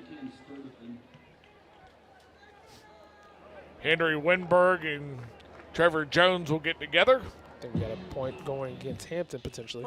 Foul. Hampton face. So the personal foul, hands to the face. That's 15 yards tacked on to the opportunity. Mr. Winberg, we couldn't quite get all the details on the numbers, so we'll give you that once we get the full view of the infraction, but it'll roll it inside the 30 down to the 29-yard line. Yeah, I think it was number 6 there for Hampton. That's going to be, if I'm not mistaken, Marcellus Nash. Yep. Just what he was doing on a pass rush. He was going with his offhand. As he was going up, he got the face mask, didn't let go. Thus, that's going to be an easy penalty called there against Hampton. 12th penalty in the afternoon for 87 yards for the Pirates. Clark, play action. Here comes the pressure, and Landon just has to get rid of it and throw it into the Elon sideline. It was Sogbason and Nash, both of the ends that got free. Yep. And it'll bring up 2nd and long. Yeah. What does it tell you, the amount of work Hampton's got off of the edge on both sides? I mean, they're just winning those battles on the outside, specifically there. Kind of a stunt outside, inside, beat Michael Muldrow, and then you have that outside pressure that creates chaos. That's exactly what East Tennessee State did last week. That is exactly what Hampton's doing this week. Phoenix needs to clean that up. Bakey zips one, or excuse me, Clark zips one out intended for Kenaz McMillan and knocked down by the Pirates. Boy, that was awfully close to pick number 2 on the afternoon. Yeah, Landon Clark has to lock in right now because he had Kenaz McMillan, and McMillan kind of stopped on that route, and it looked like that Landon Clark was expecting him to keep going because he tried to sit in. They're not on the same page. McMillan hasn't played in a few weeks, so they're a little bit off, but that would have been really detrimental in trying to get back in this game. So 3rd and very long here for the Phoenix. 1 for 7 on the afternoon, 1 for 1 on this drive. Snap, handoff, given to Frederick. Big hole. Dan's got the first and more, and he tried to hurdle the Hampton Pirate defender. Ball popped out. I believe the Phoenix fell on it. My goodness. I've said this before. I will say it again. I'll say it again. I'll say it again. Thank goodness Tim Hogan's back in the lineup. Fantastic Hogan's for the Tim guy Hogan. that falls on it. Love Tim Hogan, and I love Dan Frederick. But if he had hurdles, he wouldn't be at Elon because we don't have a men's track and field team. Sir, you are a big man. Run through 3, right? In those situations, that's where it gets scary. And then I think he would have been down even though he got the ball, but great hustle there by Tim Hogan getting it back to the offense. Handoff once again given to Frederick. Dan bouncing off Pirates inside the 10, down to the 8-yard line. Down to the 6-yard line. Gain on the play will be of 6, make it 2nd and 4. I mean, that's what Dan Frederick is capable of doing when running the ball, using that physical frame of his, running people over, running through them. I understand everybody wants that highlight, right? But unless you're Saquon Barkley going backwards, brother, I think you need to just go forward and run through it. But the Phoenix here, this is a big opportunity for all the toughness that's been in this quarter. They are a few yards away from getting back into this ball game.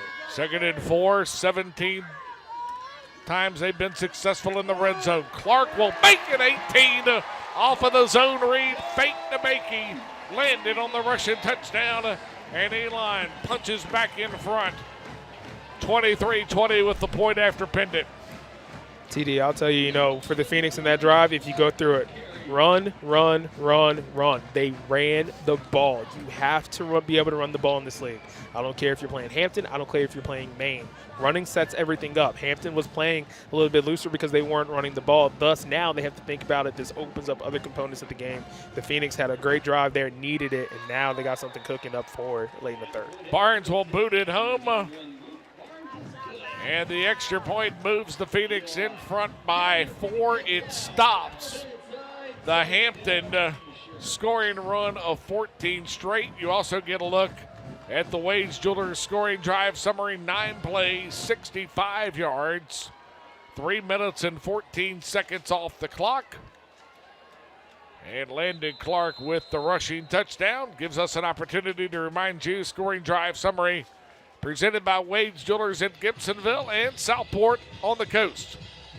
It's time to get engaged by Wade's Jewelers.com online. Well, T, it looked like we're going to get another fork four-quarter game here together, which we tend to always have, but the Phoenix needed that drive big time. I mean, once again, this is very reminiscent of what we saw a couple weeks ago in Cullowhee, but the Phoenix being home with this crowd, they have an opportunity to kind of, continue to separate themselves, but the defense need to put together a really strong drive because Hampton's been on fire the last couple of drives. Barnes will simply drive one into the end zone. I thought it was fitting, not only that the Phoenix ran the football, I thought it was also fitting how they ran the football. We mentioned earlier Tim Hogan, the great play on the Dan Frederick miscue and the fumble and the recovery, which certainly leads to the Clark touchdown. Boy, it felt like every big run went guard to guard and right down the middle. And that's one of the advantages that they have, and it starts with Braden Walker. And Braden Walker, Tim Hogan, Marion McLeod, those are big men who can open up the holes there. And then one thing that Hampton's been doing, a lot of their pressure has not necessarily been inside, it's been outside. So if they're bringing pressure on the outside, you're running in the inside. There's going to be gaps. There's going to be one-on-one matchups working to the second level in order to make a big play. 3 touchdown drives. Both of Hampton's touchdown drives have been quick strike. 3 total plays and 101 yards. As the handoff to begin the series gains a couple of yards, make it 2nd down and 8. I just also, if kids are watching at home, watch Brody Carroll, number 33. He's trying to get to the ball every single time. As a linebacker, that's what you have to do. I mean, jump and sacrifice his body and to ensure the ball carrier is down.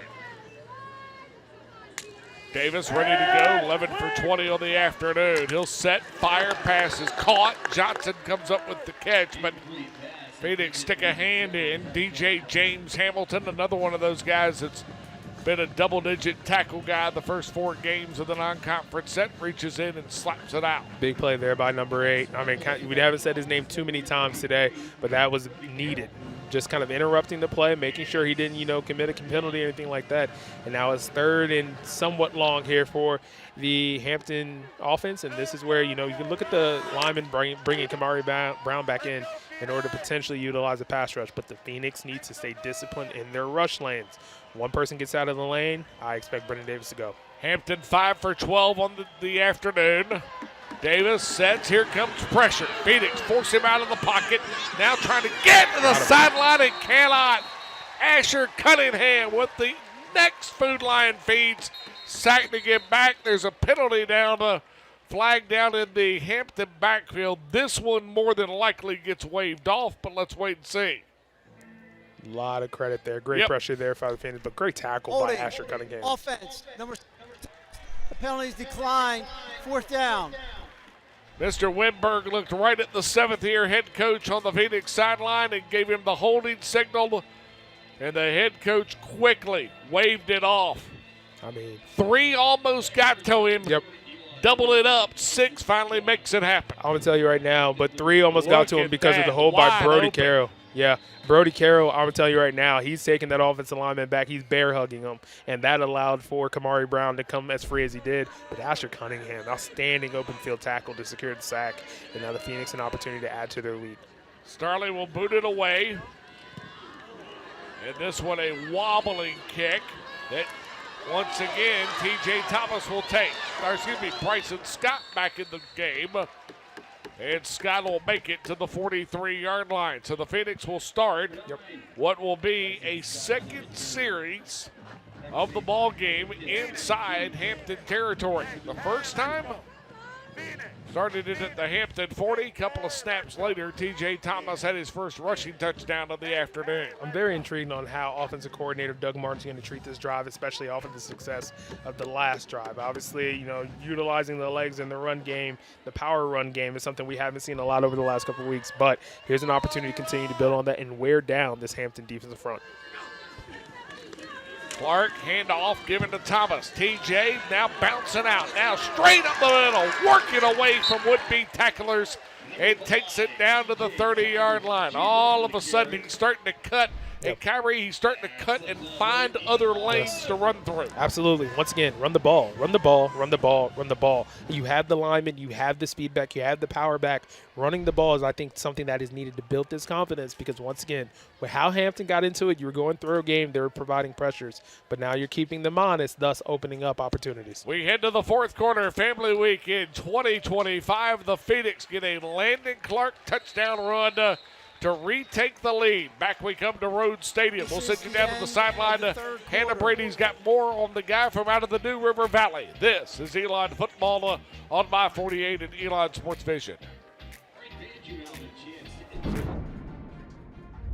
Some things in life are hard. Buying a car shouldn't be one of those things. And that's why more and more people are choosing modern Toyota in Winston-Salem. Modern makes it easy with over 900 new Toyotas to choose from. And you'll always get our lowest possible price. The friendly staff at Modern will help you choose the right Toyota for your needs. And our simplified paperwork makes it easy. We'll even deliver your new Toyota straight to your door. Get started today at moderntoyota.com. Experience the Modern difference. At McGurk's Pub, you'll feel the Philadelphia brotherly love in the food and atmosphere. Home to the tidal wave and the best cheesesteak south of Philly. McGurk's also has a local craft beer selection that pairs perfectly with our delicious nachos. Bring your friends and family to McGurk's, the best eats and atmosphere in Elon.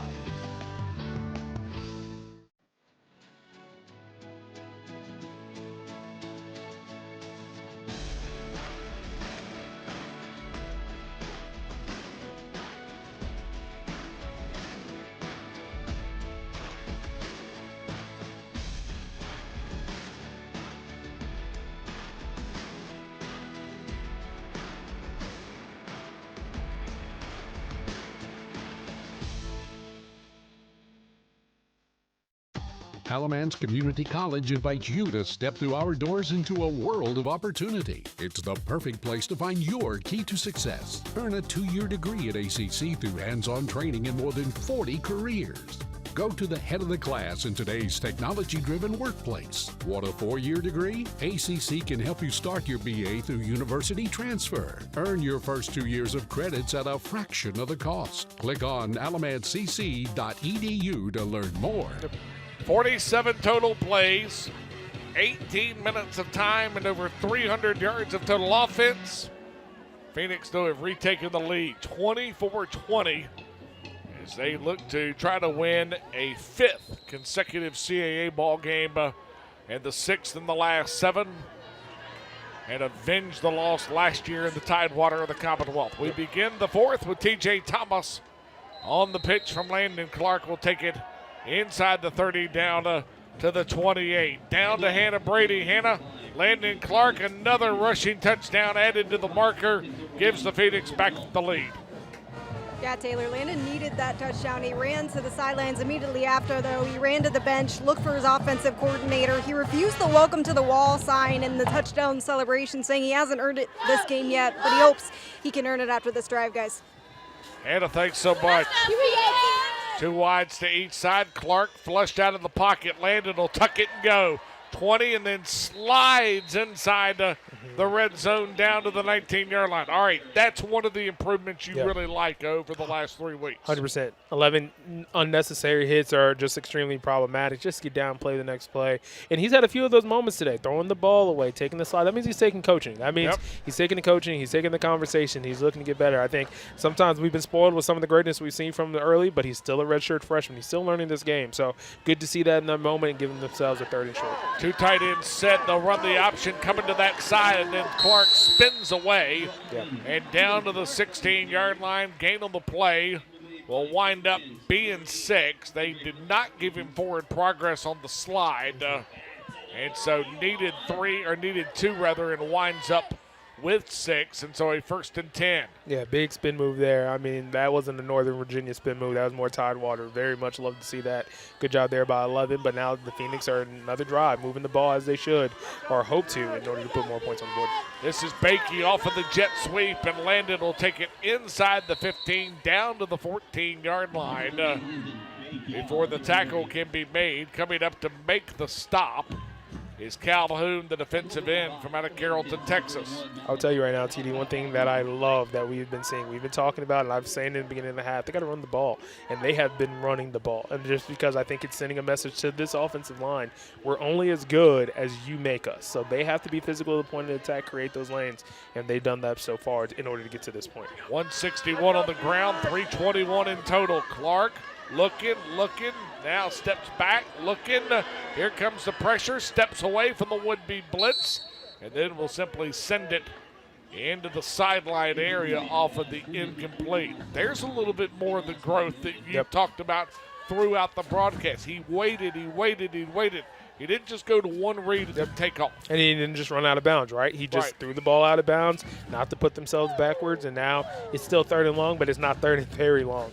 And then obviously you're out within the range for Luke Barnes, so at least getting a minimum of 3, making this a 7-point game. But now you have an opportunity to use some of the athleticism on the outside with Furman and McMillan, and hopefully just with the max protect here to keep some space. Play action, Clark looking, here comes pressure. Landon trying to split the pressure, going right back up the middle and down to the 15-yard line. They'll say a loss of 1 on the play, and we'll make it 4th down and 9, and on will stay in Luke Barnes. Yeah, a lot of credit there to the Hampton defense. They stood strong. It was looking pretty grim there, but they did a great job of just kind of wrapping up, staying home. They did a great job on the outside there on those one-on-one matchups in order to keep it clean, and now the Phoenix are going to attempt a Luke Barnes field goal to extend their lead to 7. 33 yards on the offer. Yerk on the hold, Hoffman on the snap. Snap, spot, kick, and it is perfect. 3rd time in 5 games that the former Grimsley Whirlies knocked home multiple field goals in a ball game. And as Kyrie told you, more importantly, it gets the lead back up to the lucky number 7. Back we come to Rhodes Stadium. 11:44 left to play on this Family Weekend 2025. This is Elon Football from Elon Sports Vision at My 48.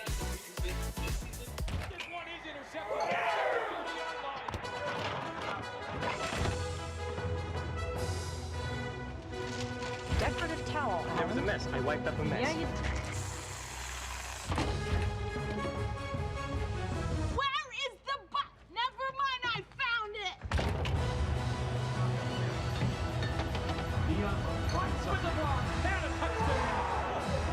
Welcome back, football fans. We'll see you in the fridge. Discover your gateway to the Elon experience with a stay at the Inn at Elon, a 4-star boutique hotel nestled in the heart of one of the nation's most beautiful campuses. Their mission, a stay with a purpose, ensures that 100% of profits from your stay and meals go directly to supporting student scholarships. Enjoy fine dining at the Mark, along with exceptional hospitality throughout your stay. Learn more and book your visit at theinnatelon.com. Dear Triad, we see you driving by us every day, whether off to work or ready to play, heading over to a beautiful park, just in time for a fun family walk, or windows open, zipping around for quick bite with friends right downtown. Your Toyota takes you most everywhere, and we ensure you get there with the utmost of care. Oh, Triad, we sure love you dearly. Yours, most sincerely, Cox Toyota. Before you buy, give Cox a try. Introduce you a little bit later to our fantastic crew that's with us once again for Family Weekend 2025. With Kyrie Walker and Hannah Brady, I'm Taylor Durham. Luke Barnes will boot it away following 8 plays, 28 yards. And Kyrie, almost 4 minutes off the clock as Barnes' second field goal moves the lead to 7 off of the Wade Jeweler scoring drive summary. Well, TD, I'll just tell you, it's the same thing I've been saying continuously over the last 2 weeks, is that the Phoenix needed to establish a run game. A run game with this throw game is necessary, and Landon hasn't had the beautiful day throwing the ball. But if you look at the run game, 31 rushes, 162 yards, they're averaging 5 yards a pop. I mean, that is going to be successful. That is if you include the fake punt. But Williams, 6 for 57, Thomas, 7 for 56, Frederick, 4 for 30. That is what you need in order to open up these other opportunities. So the Phoenix have it. Yep. And I think the goal and the message has been to the offensive line especially, we need to do this in order to be successful, and they've done it, and that's why they're back in the lead. Phoenix are also 3 for their last 4 in terms of the conversion game, as Davis trying to run the play action zone read and then the stall and then come right back up the middle. And it is to no avail. He'll get back to the line of scrimmage just by jumping into the fray. But he'll make it 2nd down and 10. Great to have the commissioner of the CAA with us during the break. on a halftime that honored 250 Elon Phoenix student athletes. We'll tell you more about that group in just a moment. It is a remarkable grouping and a fantastic number. Davis will slide one down, pass is caught. That's Maxwell Moss at the 30 and the gain of 5 for the former James Madison Duke. It is a wide receiver grouping that pulled from the Commonwealth. Moss and Smith are Moss is a former Duke. Isaiah Smith and Marshawn Ferguson are former Monarchs of Old Dominion. Third down and 5, ball at the 30. Davis zips one out, and it is incomplete, intended for Maxwell Moss. It is Bryson Scott covering on the play. TD, one thing I loved on that drive is you have 2 redshirt freshmen on the left side of the defensive line, and Rylan Shibley and Chaz Knox, and it does not drop off. Obviously, you're missing Dylan Pardue, but still, you have a 3-and-out situation. Great job by the freshmen there, making plays, kind of staying on blocks, getting where they need to be. That's the level of depth that Elon has really grown on the defensive line, and now there's an opportunity to get the ball back to the offense. Starling will boot it away. Bryson Scott back deep after the T.J. Thomas cameo for a couple of punt returns. Scott will call for the fair catch and make it at the 34-yard line. Phoenix will get the football back after the Landon Clark touchdown run on their last drive gave them back the lead. We mentioned it earlier. Halftime this afternoon, Family Weekend 2025, and one of the great events throughout the year. They do it twice. They do it once during a home football game and then once during a men's basketball game, and it's the 2025 AD Honor Roll. All right, here we go. 250 student athletes in the group. It is the highest all-time semester GPA, 3.374, 64%. Of the student athletes are in President's List or Dean List, and 82% of the student athletes have a cumulative GPA over 3.0. A tremendous showing. Absolutely. Great credit to Casey Crenshaw and her academic athletic staff and the job that they're doing, but oh boy. That's Jamel Williams, who simply finds his way, taking guys with him for good measure inside Hampton territory to the 41. Watch this on the replay from Elon Sports Vision as the guy from out of Durham brings you right into the living room. I'll take him. Well, you want to come have a ride? Okay, I'll take you and down inside Pirate territory. Just run the ball. Just run the ball. Jamel Williams is a grown man, and the thing about it that I love about his story, we're talking about transferring up from Virginia State here. He belongs, and he's showing he is a power back no matter the level. Back-to-back gains for Williams. He'll take this one down to the 32-yard line and a gain of 9 on the play. You mentioned the accolades of the student athletes that were honored at halftime. Phoenix right now will go on the tempo look. We'll finish that thought in just a moment as Elon trying to strike while the iron's hot, working off of a touchdown drive on their last series. Now all of a sudden Landon Clark hits the pause button just a touch. And off once again, give it to Williams. Jamel finds his way forward on the first down and then drives it even further down to the 25-yard line, gain of 7 on the play. Thought it was also fitting that earlier this week, the 5th straight year that the U.S. News and World Report has doled out. Not only are the students being fantastic in the classroom and on the athletic fields, but they've got really good people, including you, buddy. They do. To work with on a daily basis. No, that's a conversation about the GPAs where certain athletes don't want to talk to you about my class, but we have a good time. And I think one of the things about the academic experience here at Elon is second to none. So it's great to see that. Great to see these athletes receive recognition for how awesome they've been and the hard work they put in. Clark zips it down to Bakey, and Landon will make the grab inside the 20 before the tackle can be made down to the 16-yard line. We mentioned U.S. News and World Report, 5th straight year that the undergraduate teaching has been honored as the best in the country. And congratulations to the guy next to me and all of the undergraduate professors on campus. Is under further review. As the previous play will be under further review. Are they saying Landon may have put a knee on the ground? Yeah, I think that's what it is. Just ensuring he didn't. I know it was really close. I couldn't tell from here, but we got a look here from Elon Sports Vision. Good out throw over 2, Landon, and it looks as I don't think so. If we could slow that down just a little bit right before the catch. I don't believe his knee was down. I don't believe it. I mean, I think he got up. But T, we are 0 for 2. So I just, let's not get too confident here. But I do not believe he was down. This is also the second review that's involved the guy that played at Weddington. Yeah. So as we wait a second, we've told you throughout the afternoon, Elon Sports Vision's been fantastic with us on the replay side. There's a cast of thousands for us to talk about on a daily basis, but while we have a moment, Harry Haber and Noah Feiner have been tremendous on the replay side, and yes, sir. Jacob Blank, Daniel Towery, Jordan Molinari-Suggs, Lucy Connery, Alex Roberts, and Joey Marinello on the cameras. We have multiple cameras. This sometimes is like filming a Hollywood film around these parts in terms of the multiple cameras. We appreciate everything that each of those folks do, and didn't know for a moment if we were going to put them in harm's way on the weather side for a second consecutive home game. Yep. But wouldn't you know it? Beautiful. Clouds parted. Rain stopped at about 11, and doggone it, sunshine is splashed across Road Stadium for the better part of the last 2+ quarters. TD, I'm going to throw some at you. There is a famous artist who said you can plan a pretty picnic, but you can't predict the weather. What artist said that? I don't know, but he didn't do the local weather in 5 or 6 or 10 across some place, did he? That would be Andre 3K, sir. One go. half of Outcast, for sure. There you go. Upheld, second down. Call is upheld. The call is upheld, and it will be second down and 10. By the way, while we have a moment, our thanks as well to Scott Katz, our director, Annie Tifo, the technical director, Mia Zebley, who's been our graphics rock throughout the year, Franny Merlino on the scorebug.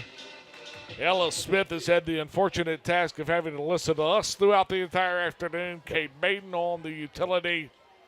Landon Lepley's on the field level microphones, and others as well that we'll get to throughout our time together. Second down and short. Handoff given to Williams. Jamil will find his way inside the 10, down to the 9-yard line. Gain of 7 on the play. Makes it first down and goal. While we have a moment, Hamid M on the video engineer. And, of course, we cannot do it without the dynamic duo of Quentin Brenner and John Spitznagel. Yes. Monica Cronin on our coordinating producer effort as well. Cast of thousands. Great to have all of them with us as the Phoenix trying to punch it in, go back up double digits. Handoff given to Williams. Jamel pinballs off of the first defender and then spins it down inside the 2, down to the 1, and all of a sudden Hampton starting to get up now, and Phoenix offensive line starting to try to enforce their will into the opportunity. I mean, we're getting some bully ball right here, but then also Jamil Williams is just moving his legs. And then also, TD, I will tell you, Jamil Williams, 11 carries, 113 yards on the day. That is making a statement here that this run game is very much alive and well. Split backs, handoff, give it to T.J. Thomas, and he'll find his way into the end zone for a second touchdown run. Run the ball. Just like that, the Phoenix move it to their largest lead of the afternoon at 13 with the point after pending. I mean, you got to give a lot of credit there to Jamil Williams, did a lot of the heavy lifting as far as running the ball. But the offensive line, it looked a little sketchy there in the beginning of the third quarter. I'm guaranteeing you, if I know anything about offensive line coach Alex Stadler, there were some words strong that cannot be repeated here that the offensive line was told, and you could just tell they have a little bit of an attitude with themselves. And when they do that and this team can run the ball, they have an offense that is unstoppable. Barnes knocks it home. Luke on the afternoon, by my math, has now got 10 of the 34 points to his credit. And the Phoenix move it to a 14-point advantage at 34-20. 7 plays, 66 yards, 3 minutes and 44 seconds on the Wage Jewelers scoring drive. By the way, we've told you earlier about the different fun things with the kids club and things like that. Let us remind you, great to see head coach Billy Taylor and head coach Charlotte Smith earlier this afternoon. Basketball season just around the corner. 6 weeks on the calendar. 30 home games between the two teams. 16 home games on the men's side. That's the most since 1920. 14 home games for the Phoenix women. You know the drill. ElonTickets.com. We'll see you inside Char Center throughout the winter. As Phoenix basketball gets set, it was great to see both ball clubs on the concourse signing autographs after they were introduced as part of the AD honor roll. As Barnes will boot it away. End over end kick, and Luke hits the touchback zone for the third consecutive kickoff, and with the Phoenix up 14, and Hampton heads back onto the field. I mean, since scoring that last touchdown to go up, Hampton has had 14 plays for, it looks like it adds up to 14 yards. So the Phoenix defense has been very, very locked in, 2 consecutive 3-and-outs for the Pirates. So if they want to make this a little bit tougher of a situation for the Phoenix, they're going to need to put together a drive, and like right now, in order to get themselves back in this game. Hampton will have a go. Davis has gone most of the way. Tolles the third got a little bit of a look at quarterback, but then threw the Atkins pick, or one of the two. And Davis trying to flip one in the neighborhood of Marshawn Ferguson, and incomplete. And that'll make it 2nd down and 10. Kyrie told you earlier, Brendan Davis was pretty good in the opening half and early part of the third quarter, but now 12 for 24 on the afternoon. Phoenix defense have all of a sudden enticed him into a little bit of a cold streak. Davis sets, zips one out, pass is caught by Johnson.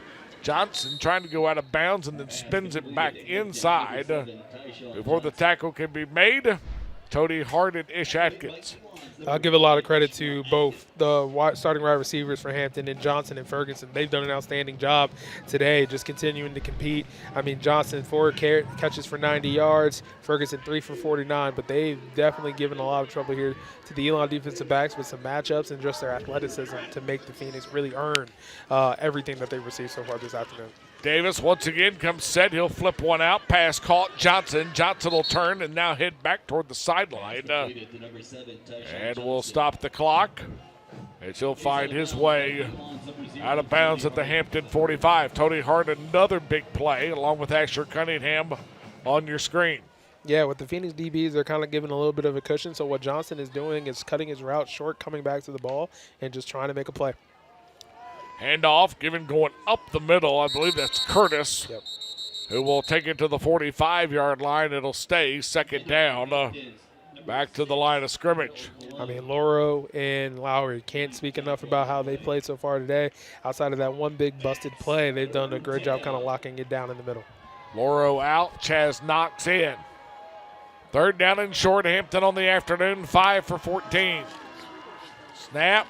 No, excuse me. Davis will keep it himself. He'll find the 1st down and a little bit more inside Elon territory, down to the 45. Needs 1, winds up adding a 0 and gets 10. Davis did a great job pulling there because he was shut down by the Phoenix and just taking advantage of the space. The 1-on-1 on the outside, a really good block by the wide receiver, and Davis getting to the 1st down marker, extended the drive for the Pirates. Snap. Davis looking, here comes pressure, and down he goes. It will not be a sack. Able to get back to the line of scrimmage. Paris Lowry is having a whale of an afternoon up front defensively. And the Phoenix, for the most part, have done a good job. The head coach talked about wanting to keep lanes. It's okay to press up the middle, but keep lanes on the edge. They've done that for the better part of the afternoon. And what Paris did right there is that he kept lanes, but then he retraced his steps, kind of going back in order to make the tackle, not getting too engaged with the block where he's allowing too much to happen behind him. Great job there by Ford. Ford's had a tremendous afternoon. He needs to continue to play like this to finish this game, but he's putting the film out there that he's capable. Snap. Davis looking, and it is intercepted. Is that Tony Hart on the pick? Let's wait and see. Yes, it is. Tony Hart, the interception. The 3rd pick of the afternoon for the Phoenix. And just like that, The guy from out of Baltimore, Maryland, will have a bit of a homecoming next Saturday with the visit to Towson. Yep. Puts the Phoenix offense back on the field after back-to-back scoring drives. I mean, great job there by Zero. Not only got one, got 2 feet down. That was a little bit further of a throw than Davis has been making this afternoon. Made him pay for it. So the Phoenix defensive backs has had some highlights, some lowlights, but they have made the plays on the ball. 3rd interception on the afternoon for this group, and I'm sure defensive coordinator Casey Vance will gladly take that as they go forward. We'll have to go back into the notes a little bit. We can tell you 5th straight ball game to open the season with the turnover earlier, and now the Phoenix once again go back to the run game as T.J. Thomas a couple of yards on the carry before the tackle can be made. Harold O'Neal, who has at times been as good as advertised. Yep. Graduate student from out of Baltimore, Maryland, limits the game to 3. 41 tackles through the first 4 games tells you all you really need to know, right? Yeah, that young man has been there. I think the thing about Hampton, when you turn on the film, there's been some missed opportunities, especially if you go to that Jackson State film from week 1. But they have talent. They're really well coached at times. Some of the penalties, just like with Elon, are a little silly. But if you catch them, just kind of like they caught Elon here, you slip a little bit. They're the type of team that can take advantage of that and put you in a bad situation quick. T.J. Thomas will run it over the 40 to the 41-yard line. Handle the play of 7. That'll be enough to move the sticks. And now the Phoenix start to work a little bit of the clock as folks begin to file into the different parking lots on campus and enjoy the remainder of your 2025 Family Weekend festivities. Yeah. It's going to be packed everywhere, TD. That's the joy of Family Weekend. People all up and down Huffman Mill. All up and down. Huffman Mill. Just want to let you know. Landon Clark ready to go as the Phoenix continuing to massage the play clock. Snap comes with 4. This is Jamel Williams. Jamel steps away from one tackle, spins into the vicinity of the red zone, now streaking into the red zone, and he'll simply push a would-be Hampton defender away. Tazon Cheatham simply came into the neighborhood 2 or 3 different times, and the guy from out of Durham finally said, just get away. Get away. Get he extends off the arm. of me, sir. And the 2-minute timeout will lead us to the break. Watch this number. You thought the other one was good? Wait a second. See you there? Come on. O'Neal simply finds his way to the replay, or excuse me, finds his way into the vicinity, and Williams cleans Cheatham out of the play as it'll lead us to the timeout. I don't think we're there yet. I think we got 5 seconds before. Yep. Harold O'Neal was the shaken up would-be Pirate. I mean, I'd be shaken up too if I got cracked by a quarterback, because that was definitely number 11, Landon Clark, who was down there, if I'm not mistaken. We're going to get a good view here. Yeah, look at 11. Look at 11. Look at 11. Look at 11. Look at 11. That is what you want to see. Look at your quarterback. Your quarterback's down there getting a nice little cheap shot in that situation, and you get slapped. Oh, buddy, and another crack block. Boy, I love seeing that. I love that. That is outstanding. O'Neal was the guy that was banged up on the play. The run, by the way, for Williams is a gain of 45. Wow. It'll lead him to 12 carries, 158 yards, over 13 yards a tote. And the clock starts, and it'll wind to the 2 minutes. So we were getting there. We just had to have a couple of moments to gather and collect. We mentioned earlier, Family Weekend 2025. Folks have been in a celebratory mood since early this morning when the rain gave way. RVs, grills, and activity in all the parking lots. They'll have plenty to celebrate this evening. Phoenix are steps away from a 5th straight win in CAA play. This is Elon Football on My 48 and Elon Sports Vision. Great medicine and world-class athletics come together at Duke. The Urbanic Sports Science Institute leads this collaboration in treating all sports-related issues from injuries to improving performance. We pride ourselves on offering the best clinical care for all athletes, all ages, and all skill levels.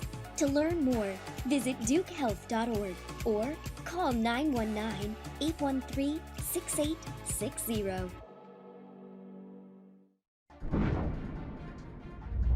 Some things in life are hard. Buying a car shouldn't be one of those things. And that's why more and more people are choosing modern Toyota in Winston-Salem. Modern makes it easy with over 900 new Toyotas to choose from. And you'll always get our lowest possible price. The friendly staff at Modern will help you choose the right Toyota for your needs. And our simplified paperwork makes it easy. We'll even deliver your new Toyota straight to your door. Get started today at moderntoyota.com. Experience the modern difference. At McGurk's Pub, you'll feel the Philadelphia brotherly love in the food and atmosphere.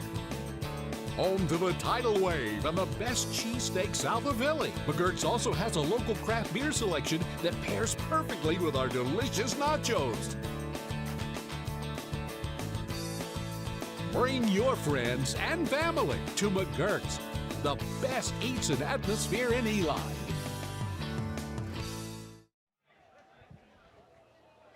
2-minute timeout. Phoenix driving once again off of the long Williams run. And on 1st and 10, give is to Jamel and the touchdown for the Phoenix. The second touchdown is a member of the Maroon and Gold. They both have come in this ballpark after the touchdown against Davidson in the home opener. This one caps a tremendous afternoon run of the football, especially in the second half. Taylor Durham, Jamil Williams, as of right now, 13 carries, 172 yards, and that touchdown. 13.2 a carry, and he's done it the hard way. And I can't wait to see what those numbers are after contact, but he has just put on a show this afternoon and showcased his ability as a running back within this league. Snap, spot, kick is away, and it is good. Wade Schuler's scoring drive summary.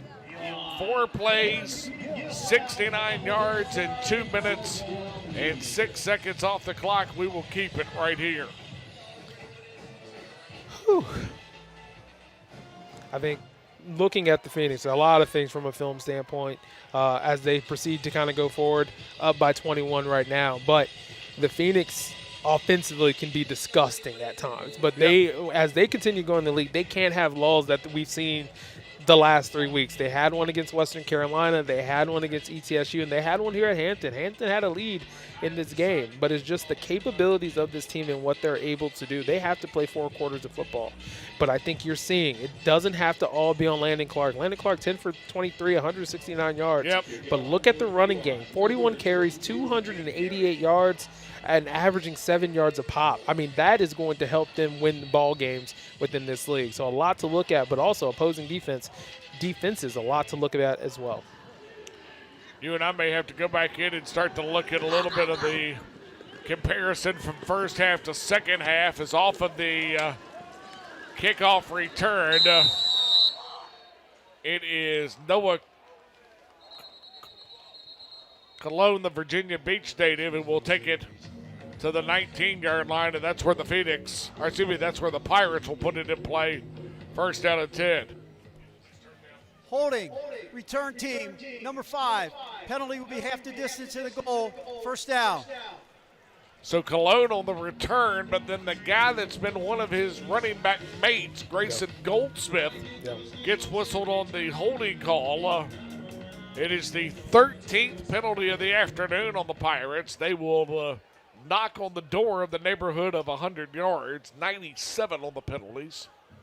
And with 1:46 left, Hampton will put it in play.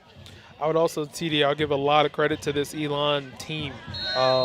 They've been stuck on 7 penalties for 70 yards for a while. I guarantee you, once again, it was just they were beating themselves in a lot of ways, and they just had to calm down. But once again, Jake Lauro, outstanding job getting in the backfield of the Pirates. Yep, Hampton once again runs right into the wall. By the way, we told you earlier, Phoenix will be in the Baltimore Metro next Saturday. Villanova back here for homecoming in 2 weeks. Hampton's got an interesting schedule. Certainly Pirates will fall to 1-4 and 0-2 in the league this afternoon. Phoenix will go to 3-2 and 1-0 in the league.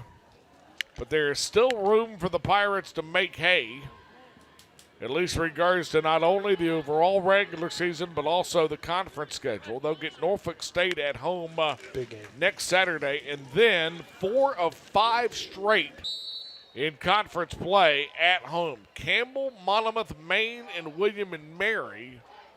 The lone exception, Villanova on the main line the Saturday after the Wildcats are here at Rhodes Stadium. Yeah, I mean, tremendous opportunities for this team. Once again, saw flashes of solid ball from the Pirates. I think they just have to clean it up in a few areas. I think they found their quarterback is too. I was very impressed with Davis and multiple times tonight.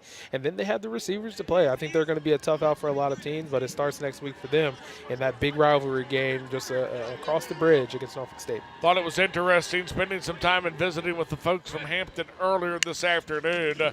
Davis, who came after being the Wildcat quarterback for Fran Brown at Syracuse, probably not as accomplished a thrower as Isaiah Freeman, but as they said, he can do some things in the run game that maybe Freeman can't do. Right. And certainly there were moments this afternoon that showed that. But the Phoenix, and Kyrie mentioned a Saturday afternoon in the shadow of the Maggie Valley about midway through the second half. My goodness, deja vu all over again. Phoenix take a halftime lead. Watch Hampton score 2 touchdowns early in the third quarter. And then all of a sudden, Elon once again puts the foot down. And the Phoenix find their way to the victory by reeling off 24 straight to close things. Yeah, you got to give a lot of credit to the Phoenix here. They did a fantastic job after getting down. It was, like I said, very reminiscent to what we saw in Cullowhee a couple weeks ago. But the Phoenix can't continue to do that. Yes, it happened here. They came back. They're leaving with a good win. That the team that's going to be really tough in the CAA. However, 4 quarters of football, that has to happen. But I think they've found the run game is the magic potion. When they're able to run the ball, they're able to do great things, and that is what happened today. So exciting to see what the Phoenix is going to be able to build upon here. But a tremendous first step, first conference win, 1-0 this week, and now a huge opportunity next week in good old Baltimore. We wait on Hannah Brady to spend a few moments with the head coach. By the way, with the victory, Tony Trisciani winds up tied for second in the modern era with victories. He joins Pete Limbo at the 35-win mark.